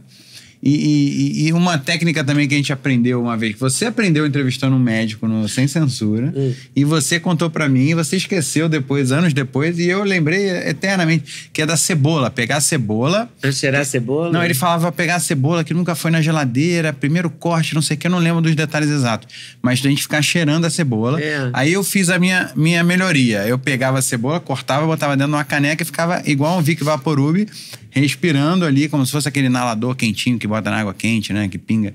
E respirando a cebola. Aí depois outra pessoa falou, não, o bom mesmo é você cortar a cebola e deixar na mesa de cabeceira e dormir. Que aí dia seguinte você acorda novo. O quarto fedendo parece fedendo. Mas como você tá doente, você não tá muito preocupado com o cheiro do quarto. Você tá com o nariz entupido. Você mesmo tá cheio de... você não tá sentindo o cheiro. De papel, de muco ali, né? Que você foi assando o nariz na hora de dormir e tal. Então eu queria te perguntar sobre essas duas coisas também. O alho, que é sabedoria popular, e essa coisa da cebola. Eu quero falar do inalador. Vic, tem um Vic que é inalador, assim, uma coisa comprida, parece um batom. Um bastãozinho. E esse Vic é melhor do que o remédio pro nariz? Olha, esse Vic, ele engana o cérebro. O que acontece? Nós temos o nervo olfatório, que tá aqui em cima. E ele vai identificar moléculas de odor. Só que quando você tá com o nariz entupido, não chega moléculas de odor aqui. E nós temos um outro nervo chamado nervo trigêmeo, que é um nervo que, se você tiver com o nariz entupido, tiver cheiro de tá queimando alguma coisa, como que você vai sentir? Porque o olfato não é para sentir cheiro pro olfato, perfume, é para perigo. Então você sentiu o cheiro de fumaça, foge. Você sentiu o cheiro de carniça, não come. te dá repulsa. Só que se você tá com o nariz entupido e tem alguma coisa queimando, o que você faz? A gente sente o cheiro, porque a gente tem um nervo trigêmeo que pode captar essas moléculas. Então, nós sentimos cheiro por isso e pelo nervo trigêmeo, principalmente moléculas com enxofre. O Vic, na hora que você cheira, você não está sentindo cheiro com o nervo olfatório, você está sentindo o cheiro com o nervo trigêmeo. E você tem a sensação que você está respirando melhor. Então você dá uma enganada ali no cérebro. Ele não desentope. Pode dar uma sensação momentânea. Dá a sensação. Dá uma sensação melhor ali. do que o remédio para o nariz. Mas melhor você do não... que o Neosoro, assim, Sorine. Mas dura poucos segundos, né? Você vai ter aquela sensação... que maravilha. Aí você guardou o negócio no bolso e já voltou. Já foi. É só pra te dar aquela sensação de bem-estar ali momentâneo. Eu, de noite, na hora de dormir, por exemplo, eu faço... Eu tenho certeza que você pinga o Sorine, depois você volta Não, sem pingar o Sorine. Eu vou pingar o Sorine quando eu durmo de barriga pra cima. Aí eu tenho que pingar o Sorine. Mas eu tô usando esse Vic, tô achando muito bom. É a cânfora que tem nele também, ele tem um pouquinho de cânfora. Que tem aquele de passar, né? Que é aquele da latinha. E tem um que eles lançaram há pouco tempo, há poucos anos, que é onde jogar na água do banho também, que você fica tomando banho e fica aquele vapor ali, como se fosse a sauna, o eucalipto na sauna. Eucalipto, ele pode ajudar um pouquinho, óleos essenciais, pode ajudar um pouquinho. É cânfora. A cânfora tem também. É que o cristal japonês para chorar em novela também é um bastãozinho de cânfora que você abre ali como se fosse um batom, aí você suja o dedo, aí você tá lá. Aí naquele momento assim, você dá uma notícia horrível, aí eu faço assim enquanto eu não tô aparecendo, porque a câmera tá em você. Aí quando volta a câmera em mim, meu olho tá todo lacrimado. Agora eu descobri. Tem essa técnica do cristal japonês, que é com cânfora. São cristais de cânfora, se não me engano. Tem um cristal de mentol. Eu fui pra Turquia, eles colocam num negocinho pra você cheirar. É bom pra rinite, pra sinusite, eles falam. Mas você cheira aquilo ali e tem uns que pedem pra você tomar. Eu quase morri com aquele negócio. Ele travou minha garganta. Então toma cuidado quem vai pra Istambul aí, que eles põem esses cristalzinhos aí pra mandar cheirar. Até cheirar de longe vai. E realmente, lacrimeja bastante. Então é cristal de... E o rapé também dos indígenas brasileiros, né? Tem rapé espirrava, não é? Pra espirrar. Tem umas coisas assim de rituais que cheira o rapé... É um negócio fortíssimo, né? Tem alguma propriedade? Não. Tem buchinha do norte também, que eles colocam. Mas isso daí pode gerar tipo um peeling na mucosa do nariz.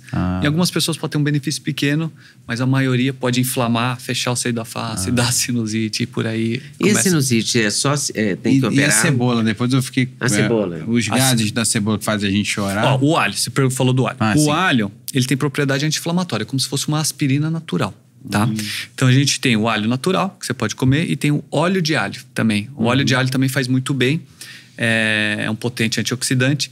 Só que paciente que come alho todo dia, quando a gente vai operar esse paciente, ele tem que parar, tem que perguntar pro paciente se ele come alho. Porque ele é um antiagregante plaquetário e tem uma potente ação anti-inflamatória. Né? Afina o sangue, exatamente. Fala isso, afina o sangue.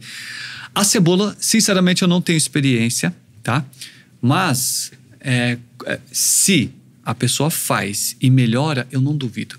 Eu não sou... Não, é meio milagroso esse negócio da cebola. Então, assim, se a pessoa... antissocial. Total, né? Porque realmente... O alho também, se você comer o alho, é antissocial. Sim. Mas se você já estiver todo gripado, ninguém vai querer chegar perto. Você se isola um pouquinho, come e depois você sai do isolamento. Mas essa da cebola, né, eu acho que é o mesmo gás que faz a gente chorar, né, de cortar Deve ter alguma propriedade. Eu, sinceramente, eu desconheço. Vou que ter dizem atrás também disso. que é também, na culinária dizem também que ele é fungicida, antibiótico, anti-inflamatório, sei lá, né? Dizem que tem propriedades, isso tem propriedades. Mas na gripe, assim, vamos pesquisar, vamos ver aí. E a sinusite? A sinusite tem que operar? Necessariamente? Não, depende. Vamos lá. Imagina que você ficou gripado e fechou aqui. Infeccionou isso aqui. O que a gente precisa fazer? Desinflamar essa mucosa, abrir e fazer lavagem nasal. Muitas vezes você toma um anti-inflamatório, específico, corticoide. Lavagem nasal no início, pode já abrir esse seio da face e acabou. Se não está melhorando, é porque bloqueou e a infecção está forte. A própria infecção consegue gerar mais inflamação. Toma antibiótico. Antibiótico, na maioria dos sinusites, não precisa usar antibiótico. Agora, quando que a gente faz cirurgia? Quando essa inflamação cronifica e ela, por nada, ela consegue desinflamar, não abre. Aí a gente vai ter que abrir cirurgicamente isso. Ou, por exemplo, tem um desvio de septo que encosta aqui. Mas abre só o osso? Abre o osso ou abre só a mucosa? Queima um pedaço? Não, a gente faz... Fora? É que isso daqui, mas assim, é uma estrutura super complexa. Ela tem como se fosse um flap de avião. Se você for ver o nariz, ele é aerodinâmica pura, tá? Isso daqui é um corte transversal de uma asa. Tem pressão negativa, positiva em cima. A gente tem um flapzinho aqui que quando a gente inspira o ar, ele turbilhona o ar do seio da face. Quando a gente expira, ele entra para dentro do seio da face. Então, é muito complexo.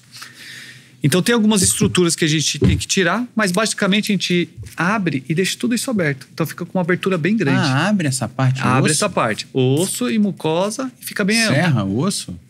Na verdade, é um osso bem delicado. Tem estruturas... Você falou que é casquinha de ovo? Ele é uma estrutura bem delicada. É mucosa com um ossinho dentro. Tá. Que eu achava que era com aquela... Mas é só se o antibiótico e o... Não, e só se cronificar também.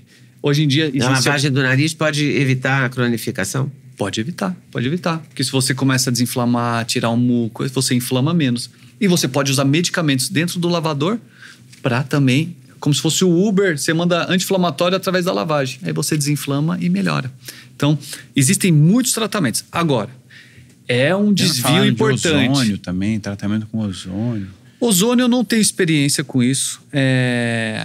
É muito controverso. O ozônio ele tem várias, ele tem várias funções. Existe aplicações, em várias aplicações já está ok.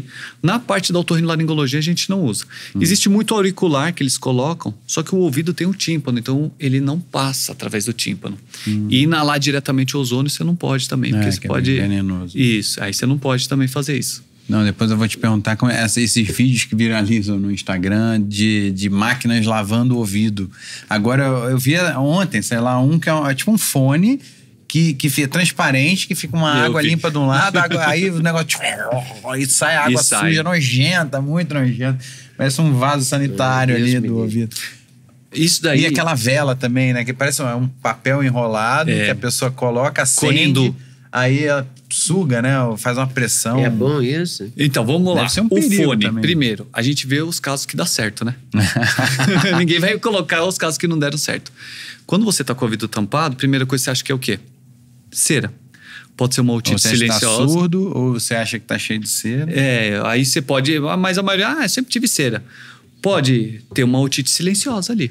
E a membrana tá mais delicada, dependendo do jato, pode perfurar o tímpano. Segundo, melhor não fazer. Segundo, nunca se faz lavagem sem olhar o ouvido. Segundo, você pode ter aqui fungo, bolor dentro do ouvido. Você pode ter uma otite fúngica e uma bola fúngica ali. E essa bola fúngica, ela pode ter perfurado o tímpano. Se você faz lavagem, você vai mandar lá pra dentro um monte de coisa. Então a gente vê sempre na internet, a gente sempre vai ver os casos que deram certo. A cera do ouvido é tipo a própolis do nosso corpo. Exatamente. É uma resina que protege, em excesso a gente tira ela, mas ela é se fosse um medicamento, a cera ia ser o medicamento mais caro. Porque no ouvido tem fungo e bactéria. Quando a gente usa antibiótico, vamos supor, pinga antibiótico no ouvido, as bactérias morrem, mas o fungo pode tomar conta. Você pode ter uma otite fúngica. Se você mata o fungo, você pode ter isso. Então, a cera, ela é antifúngica e também antimicrobiana. Então, ela entra em equilíbrio. Brigando com o tráfico lá no Rio de Janeiro. Um briga com o outro. Então tem que estar em equilíbrio todo. Então, a cera, ela é extremamente importante. Então, nunca tirar. Só dedo e toalha é o suficiente. E o ouvido é autolimpante. Ele joga a cera tudo pra fora. Mas a cera não sai do ouvido. Ela sai, ela vai. Conforme você vai mastigando, vai fazendo, ela vai saindo e vai indo. A gente não percebe. O povo fala, cuidado, o cotonete empurra a cera pra dentro, não deve limpar com o cotonete. Se você tem um cano e tem terra aqui dentro desse cano, você vai colocar um cabo de vassoura pra limpar?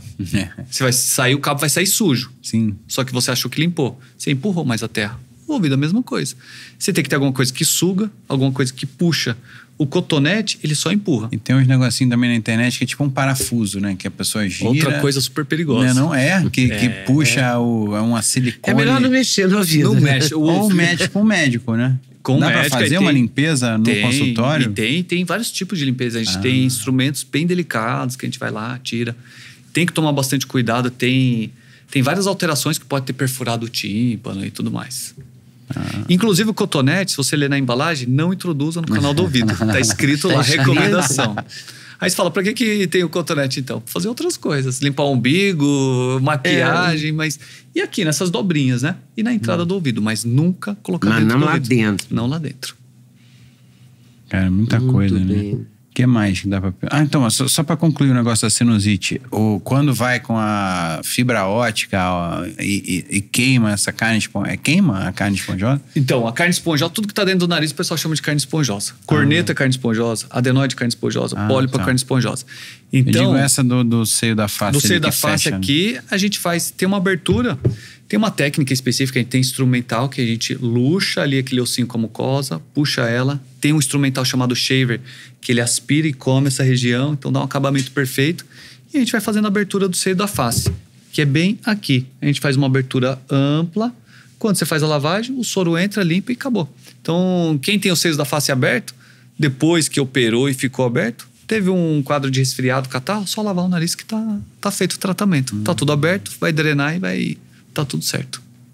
E tem menos efeito colateral do que, sei lá, tirar a adenoide ou a amígdala? A adenoide a gente tira quando ela tá atrapalhando. Então, a gente nunca vai tirar um órgão que tá funcional. O problema da adenoide quando ela aumenta... Tem dois problemas. Quando ela tá muito grande, ela entope o nariz e vai atrapalhar o sono da criança. E o sono da criança é que ela libera o hormônio do crescimento. Então, se a criança tem uma adenoide grande, ela atrapalha o crescimento. O sistema imunológico, ele se regenera e se recupera durante o sono. Nossa memória, humor, parte cardiovascular, nosso apetite, tudo é regulado no sono. Se essa adenoide está aumentada e a criança, ela vai ficar roncando ou fazendo esforço respiratório. Ou mais ainda, a criança deita de um lado, não respira direito, deita do outro, ela vai procurando posição para respirar melhor. Ou então dorme de boca aberta. Ou dorme de boca aberta, melhor retirar. Você vai melhorar a imunidade, você vai melhorar o sono, você vai melhorar o desenvolvimento dessa criança. Só que essa criança tem que ter sintomas. Ronca, dorme de boca aberta ou tem o sono agitado, tá? Ou essa adenoide, ela é a casa da bactéria. Ela pode não ser grande, mas ela forma um biofilme, vira a casa da bactéria. Toma um antibiótico, melhora. Depois de 10, 15 dias, volta a infectar, tá encatarrada. E volta. Então a gente tira para tirar esse biofilme. E aí a criança desenvolve super bem. Então é a mesma coisa.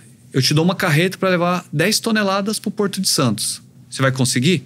Vai, mas se eu te der uma carreta sem motor, você não leva. A adenoide disfuncional é a mesma coisa. Você tá com uma coisa ali que é um peso morto. É uma adenoide falida, é uma amígdala falida. Então, quando tem indicação, ou pelo tamanho, ou pelas infecções, e tratou e não melhorou, opera. Mas não tira como antigamente, tira logo de uma vez. Antigamente era em série, né? Quem tem, quem não tem. Foi uma criança operar, já vai os irmãos juntos. Siso, né? Siso. Era todo mundo tirava. Todo mundo. Era muito exagerado, mas era peculiar da época porque não tinha tantos tratamentos.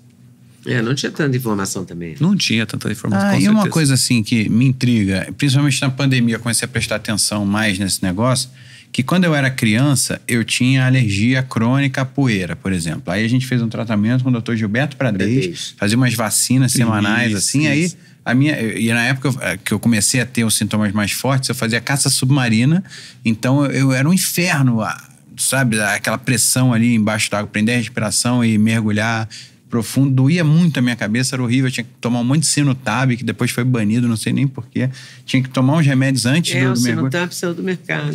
Tem vários medicamentos E aí eu fiz o tratamento, melhorei, ele botou também umas capas nos meus travesseiros e no colchão e tal. E aí eu melhorei. Aí com a Covid em 2020, eu voltei a ter sinusite, que eu não tinha há anos, pelo menos o sintoma perceptível. E aí comecei a prestar atenção nessa coisa. A gente fez até propaganda da Sterilera um tempão, que eles mudaram a tecnologia. Quando eu era criança, era tipo uma torradeira. Isso. Que ficava o ferro em brasa. E depois eles mudaram para uma cerâmica, um tijolo furadinho. Aí as propagandas, o ar de dentro de casa é 20 vezes, pode ser até 20 vezes mais poluído do que o ar de fora. E essa coisa dos ácaros, da saliva dos bichos e tal. A qualidade do ar, assim, o que a gente pode fazer para melhorar? Esses filtros de ar ajudam, Sterilea da vida, aquele Airvenue, que é um filtro de água também, que pega o ar, joga dentro da água e filtra. Tem um monte que eu também fez propaganda também. Aqueles aspiradores, o Vivenzo, o Rainbow, essas coisas ajudam? Muito, muito. Primeira coisa, quem é alérgico, ele desenvolveu a alergia, então ele tem antígeno e anticorpo. Teve contato com ácaro, vai ter alergia. Um travesseiro que tem mais de 2 anos, e isso é muito comum, eu vejo colchão mais novo do que o próprio travesseiro. Vira travesseiro de estimação. Eu lembrei que eu tenho que trocar meu travesseiro principal, que já tem um tempão que eu tenho. Quanto tempo faz? Mesmo usando a capa, tem uma capinha a capa já ajuda. Já ajuda? A capa antialérgica? Desse do Mercado Livre, sei lá se é boa. Mas se é antialérgica... Eu comprava melhor. Porque ali, o ácaro ele se alimenta do resto da nossa pele. Então o ácaro vai lá, se alimenta, acasala, tem filhotinhos, faz fezes dele ali e vai indo. Só que ele morre e a carapaça dele fica lá e é acumulativo. Um travesseiro com mais de 2 anos, 1/3 do peso dele é ácaro e fezes de ácaro. Então é extremamente alergênico, que a pessoa está ali respirando o tempo inteiro. Então primeira coisa, travesseiro todo ano e capa antialérgica para proteger o travesseiro e colchão. Outra coisa, correr atrás de umidade e mofo. Muitas vezes um guarda-roupa encostado entre o guarda-roupa e a parede pode criar mofo, uma infiltração. Então o fungo ele libera esporos e a gente inala. Então pode usar antimofo em tudo. Eu uso antimofo em tudo. Funciona? Mas se tem um mofo ele vai liberar. O antimofo não segura. Não tem mofo, mas tem um antimofo que puxa a umidade. Que puxa a umidade, ok. Mas eu assim, uso esse. Mas se tiver um ponto que tem um mofo ali presente... Mas se tem um ponto, vamos supor, de umidade, a gente tem que corrigir essa umidade. Se tem uma infiltração, se tem não tem infiltração. É isso daí. É só porque mofa, porque fica com cheiro, entendeu? Às vezes o ambiente mais fechado. Assim, o guarda-roupa quando fica fechado. Ajuda. E quem, por exemplo, tem umas pessoas, umas senhoras muito teimosas que não gostam de abrir a janela. Aí o ar fica fechado ali dentro de casa com a janela fechada. Eu tô falando hipoteticamente, assim, né? Imagino que tenham senhoras teimosas assistindo a gente aqui. E aí, atrapalha? É melhor você abrir no sol de manhã? Com certeza. O ar circulando ali dentro de casa é importante. Você deixar 2 áreas de ventilação, tá? Mas às vezes também não é bom mexer. Depende do caso. Vamos fazer o politicamente amigo de todos. Mas é importante circular um pouquinho de ar, pelo menos na parte da manhã. Quando a gente abre a janela e aquele raio de sol entra, você vê um monte de coisinha voando ali. Aquela é poeira doméstica, tem um monte de alérgeno. Se a pessoa tem alergia, é importante fazer, mas tem que ver onde você mora. De repente é numa avenida que passa o ônibus soltando diesel. Você falou do diesel, que é pior. Então ainda. Depende do ambiente, você pode ajudar ou não. Tô vendo aqui que tem várias plantas, isso daqui ajuda demais também a melhorar a qualidade do ar. Mas a gente tem que ficar atento ao ambiente. Mofo, ou abrir a janela num horário que não tem muita movimentação. Então a gente tem que... Cada ambiente a gente tem que estudar de um jeito. Limpar o ar-condicionado ajuda? Demais. Aliás, o ar-condicionado todo mundo liga, deixa ali resfriando e depois desliga. Na hora que faz isso, desliga direto, ele condensa ali a água e fica úmido e cria mofo. Então, nunca desligar o ar-condicionado direto. Sempre pôr no modo ventilação. Tem uns aparelhos que já ficam na ventilação. Exatamente. Mas quem não tem, coloca na ventilação 5 minutinhos e depois desliga. Para evaporar toda a água que fica dentro dele. E a manutenção tem que estar em dia também. É muito fungo, ácaro.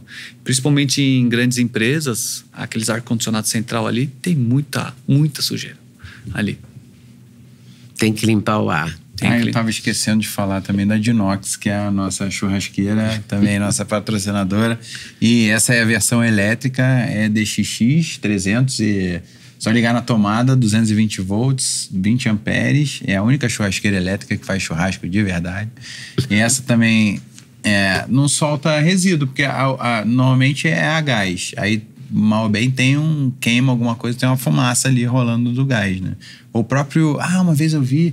Até te perguntar também, do ar, você acende o fogo do fogão ali e fica cozinhando. Aí o ar da cozinha fica extremamente poluído por causa daquilo, se tiver...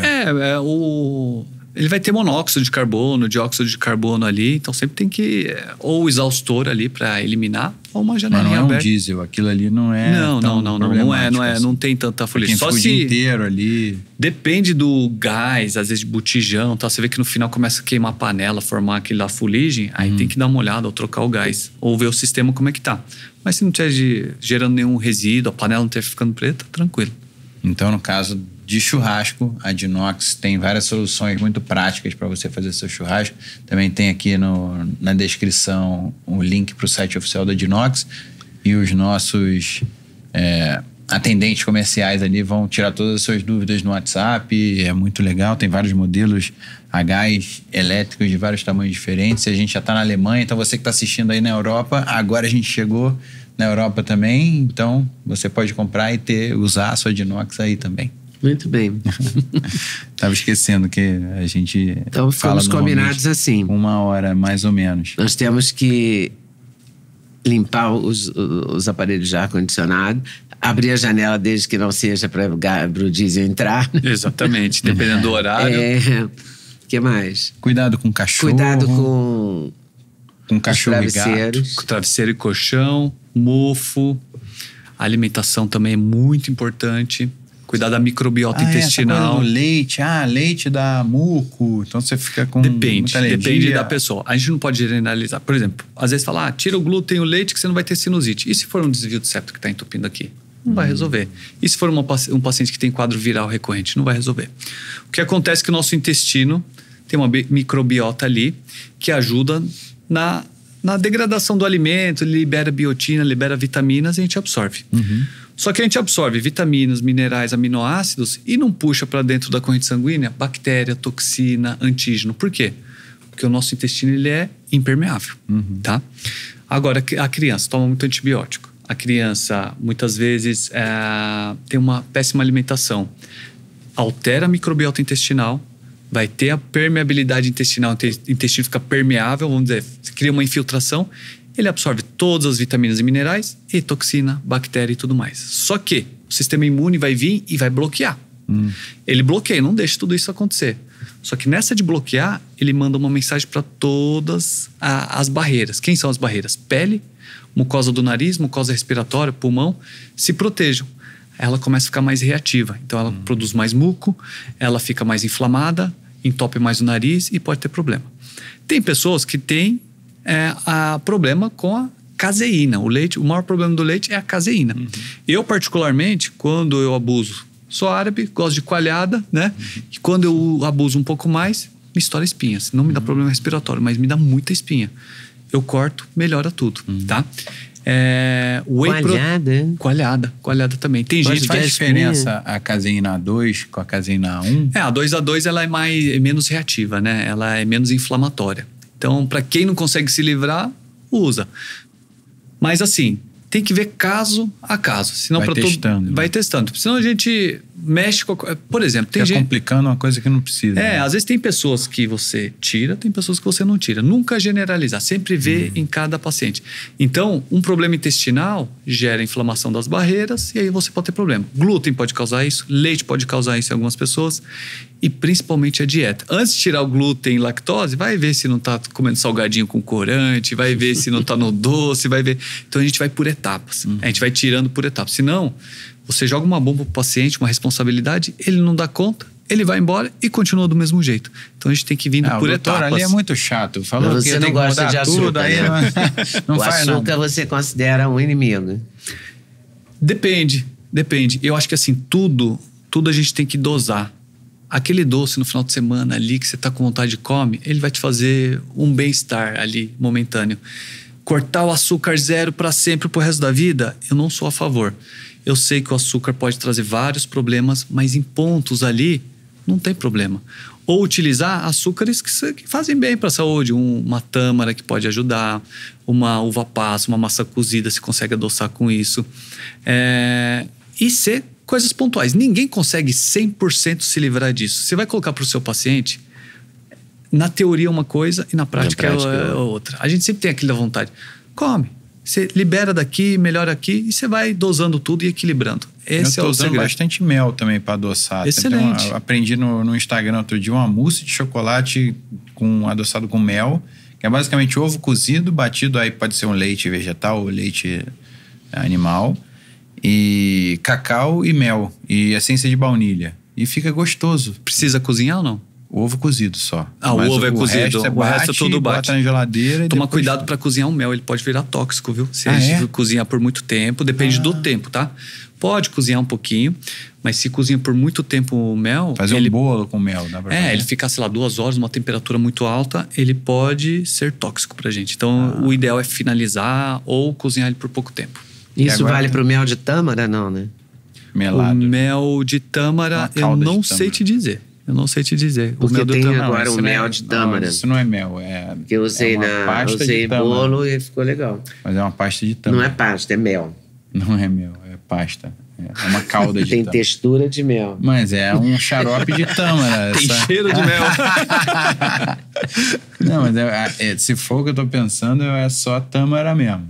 Eu não sei como é que eles processaram aquilo para virar um... também não sei como é que eles processaram aquilo. Às vezes pode ser um xarope, alguma coisa. Mas eu acho que é só tâmara batida mesmo. Bom, muito, muito bom. Aprendemos muito. A glutamina, que eu olhei aqui, vi a glutamina e lembrei. A glutamina pode ajudar também? Muito se usa para recuperação intestinal, ajuda demais. Eu gosto muito para recuperar o intestino dos pacientes aí que tem uma dieta super desregrada. A gente começa com a glutamina, excelente para os enterócitos, né? Para fazer a regeneração dos enterócitos. Muitas vezes a pessoa está com o intestino baqueado. A glutamina ajuda demais. Mas quando tá para ficar gripado também, faz... Porque dizem que a glutamina ajuda a construir os glóbulos brancos e tal, né? Usar como uma... De modo crônico, igual o nosso amigo Baracate aí. Tá para ficar doente, aí você toma, você pode tomar, bota a glutamina também E quem tiver condições também ali. Usar de forma... todos os dias ali é interessante. Principalmente legal. Em jejum. Ou eu gosto muito antes de dormir. Antes de dormir, porque ele tem uma ação intestinal melhor. Probiótico, glutamina, eu gosto de colocar muito antes de dormir. Porque você fica a noite inteira ali devagarzinho, agindo no intestino. Legal. E você não vai comer mais nada depois disso. Pô, muito obrigado. Como é que as pessoas podem te encontrar nas redes? Estamos aí no YouTube, que é tem o arroba, é Doutor Saada. Todas as redes são Doutor por extenso Saada. Estamos no Instagram, @Doutor Saada, até no YouTube também. Batemos aí, graças a Deus, 2 milhões de inscritos, maior canal de otorrino do mundo. Legal. Então, a gente tem até um selo do YouTube. A gente foi convidado pelo YouTube, foi um case aí de sucesso. E a gente tem um selo como um canal de qualidade para as pessoas se informarem sobre saúde. Olha que Então, barato. eles, inclusive, Parabéns. pessoas dentro do YouTube faziam lavagem nasal e tudo mais, nos convidaram lá. Foi um dia muito especial. Então, acessem lá o YouTube, tem muita coisa boa. Assistam esse podcast mais de uma vez, porque aqui tem um resumo de vários vídeos meus. Então, esse podcast, esse episódio aqui, tem muita coisa que pode ajudar seu filho a ficar menos gripado. A gente falou do pelargonicidóide, caloba, imunoflan, mel, própolis, cuidados. Evitar o descongestionante, vou sequestrar um descongestionante que está por aqui também. Que tal? Eu vou usar a técnica do metade-desmame. E eu vou te passar aí o pelargonicidóides. E aí a gente acabou não mostrando, né? Não vamos fazer a lavagem, mas só mostrar, né? Você trouxe também Eu trouxe aqui... lavagem de alto fluxo. Deve ser torto, assim? Esse daí é por gravidade. Aí o Duda aí tá craque nesse daí. Não, esse você fica aqui, aí tem uma válvula aqui que você aperta pra abrir, né? Você coloca, na hora que você aperta, ele vai e vem. E ele fica cuspindo o soro. Aqui fica o soro, ele fica esvaziando, saindo por aqui devagarinho. Aí você precisa inclinar a cabeça, o soro tem que estar morno. Morno é mais agradável, tá? Então, normalmente, você coloca aqui no nariz, inclina pra frente, pode inclinar pro lado ou não. O mais importante, apertar devagar. Geralmente, você fala para os pacientes apertar devagar, ele faz isso. Aí fala, mas doutor, tô fazendo devagar. Falei, devagar no movimento, mas a quantidade de soro que sai é 120 ml numa esguichada. Tipo a metralhágua. Lembra da metralhágua quando a gente era criança? Exatamente. Você lembra da metralhágua? Era vermelha e preta. Você puxa e vai, ele vai embora. Então é devagarinho. Aí você vai devagar. E o paciente faz isso com 2 dedos. Ainda é rápido. É bem devagar. Você nem percebe você apertando. O que acontece? O paciente coloca, ele quer já ver o soro saindo do outro lado. Aí ele aperta logo, porque ele acha que vai pro pulmão, pro cérebro, quer ver só o soro, quer ver sair tudo, né? Quer ver sair tudo, mas ele fica preocupado de ir pro pulmão. Aí ele aperta com força. É devagar. Ele vai sentir entrar, dar a volta, sair por aqui e é um fiozinho de água. Não, as primeiras vezes são muito estranhas, assim. Então, porque você começa a sentir, tá muito aqui, até se acostumar, você fica meio afogado, depois você vê que não é... Você não, e de boca aberta. Quando você faz de boca aberta e bem devagar, você pode até falar enquanto você está fazendo a lavagem. Ou fazer um vídeo, como fazer um vídeo, orientando ali e fazendo. E aí você lava, e quanto mais devagar, mais catarro sai, porque é por arrasto, não é por pressão que sai. Às vezes o catarro tá grudado, você vai soltando soro, pum, aí ele sai. Se você faz rápido, o soro passa e o catarro fica. Então tem que tomar cuidado. E o ouvido também pode sofrer com isso. Então, bem devagar. Vai fazer bem devagar de um lado, metade do outro. E não assoa o nariz. Porque se assoa, você manda soro pro ouvido. Só assopra um pouquinho. Eu deixo isso aqui dentro do box do banho. Aí quando eu lembro, eu faço. Eu deveria fazer até mais. Olha, pode ser no banho? Pode ser no banho. Aí você pega água filtrada? Não, eu boto soro mesmo. Soro fisiológico. Normalmente, ou água filtrada com aquele saquinho de sal. Só que não pode ficar no banheiro. O banheiro é um lugar úmido que vai ter fungo, então ele cria fungo. E é um lugar contaminado também por conta da privada. Então, é sempre fora. E fez a lavagem, lava com detergente neutro, seca e deixa secando fora do banheiro. No escorredor de prato, ou um suporte. É chato, hein? Ou um É chato, isso é chato. É chato. Mas é necessário, importante. porque senão você pode mandar fungo para dentro da fossa nasal. E deixa no copo assim, de cabeça para baixo, para secar ali, se você não tiver um suporte. Ou no escorredor de prato também. Mas é importante, senão... E principalmente esse que tem a curvinha, tem que colocar no... Porque às vezes pode acumular fungo aqui ou nessa cloro, curvinha. Ou bicarbonato, Isso. alguma coisa para matar. Alguma coisa para tudo. poder matar. Ah, entendi. Muito bem. Maravilha. Muito completa a nossa conversa. Demorou para sair esse Mas podcast, saiu, mas saiu, finalmente Chegou a saiu. marcar algumas vezes. Vamos ver o Muito bom mesmo. nosso aqui, ó. Grande Ficou bem prazer. grandão aqui, ó. Nossa, parece um dedo aí. Olha, o Aí, tamanho esse- que ficou isso. Meu Deus. Salva a vida de uma pessoa isso daqui. Aí, vou mostrar. Vou tirar aqui, ó. Legal. Muito bom, muito bom. E muito obrigado. Obrigado É nós, um prazer te estar aqui. agradecemos. Foi um prazer também assistir sua luta. Parabéns. Foi assim, para todo mundo, foi um ato de coragem, um ato de resiliência. Coragem demais, né? E assistindo ali a luta, foi inspirador. Você lutar até o final. Não é só para fazer show, você foi para Fui para viver a experiência marcial mesmo. Mas para mim foi viveu- como se fosse um treino específico real, assim. Eu considero que contribuiu significativamente para minha formação marcial, como estudante mesmo das artes marciais. E assim, vendo você cair, levantar, de verdade foi emocionante ver. E você trouxe a torcida toda pro seu lado ali. Não sei na hora se você viu ou não, mas todo mundo depois que você ia mais de uma vez, falou, pô, esse cara não vai cair. E foi, olha, você conseguiu reverter toda a torcida pra você. Foi um baita luta. Parabéns. Muito legal. Eu confesso que tinha umas horas que eu esquecia que tinha gente assistindo. Você fica no hiperfoco ali, né? Tem um super campeão querendo te arrebentar, quebrar a cara ali, né? Transformar a minha cara na cara rachada, literalmente. E aí, do nada, a primeira vez que eu caí, quando eu levantei, a galera... Aí eu, caramba, tem gente aqui. Eu lembrei, sabe? E aí começaram a chamar seu nome, falar e tal. Foi viagem, muito legal. Foi muito legal. maneiro também por isso. Mas uma honra subir no ringue com o Popó, um dos maiores campeões da história do Brasil. Ele ter me recebido ali. Eu sou muito dessa coisa do jiu-jitsu, das artes marciais orientais, assim, dessa coisa da respeitar a hierarquia. Então, o mais graduado, no caso ele, ter me recebido na casa dele, que é o ringue, foi uma honra que eu tinha que retribuir também. Não, aquilo lá foi muito bonito, não foi um show, foi um ensinamento ali. Foi totalmente diferente de outras lutas, assim, que eu vi. Obrigado, fiquei feliz com as palavras. Que bom. Parabéns. E que bom que eu não precisei dos seus... dos tampões dos aí. seus equipamentos de primeiros socorros mais lá. graves. Eu levei uma mala cheia ali, o que precisasse ali pra Olha, que barato. hemorragia. Não. Se de repente entortasse muito pra colocar no lugar, então eu levei anestésico local, levei Olha, que algodão, levei barato. vaso E bota com um alicate na mão mesmo? Não, a gente vai com uma pinça aqui assim, a gente entra, alavanca pra cá e põe no lugar. Então a gente vai... mas com anestésico local, não incomoda. Não, depois da surra que eu tomei, nem precisava legal. de anestésico, eu já estava todo anestesiado. Minha cabeça inteira doía, maxilar, o nariz, Nossa, tava tudo Não, quebrado. mas foi muito legal você ter levado Costela. isso. Poxa, ficou encantada. Muito obrigado. Não, a gente combinou, a gente se falou. E aí, Não, foi combinado até isso. o maxilo, como é que é? O bucomaxilo. Bucomaxilo, o médico Tava de também, stand-by. o parceiro dele tava de stand-by, caso eu quebrasse o maxilar. Ah, meu Deus. Eu tava em pânico, não assisti Não, eu nem te nada. falei nada, eu nem te Mas falei é que nem ele total. falou, quando a mão de aço encontrou... Não, como que é? A mão... Mão de pedra, que é o apelido do Popó, encontra o queixo de aço. No dia seguinte eu fiz essa piada no Instagram.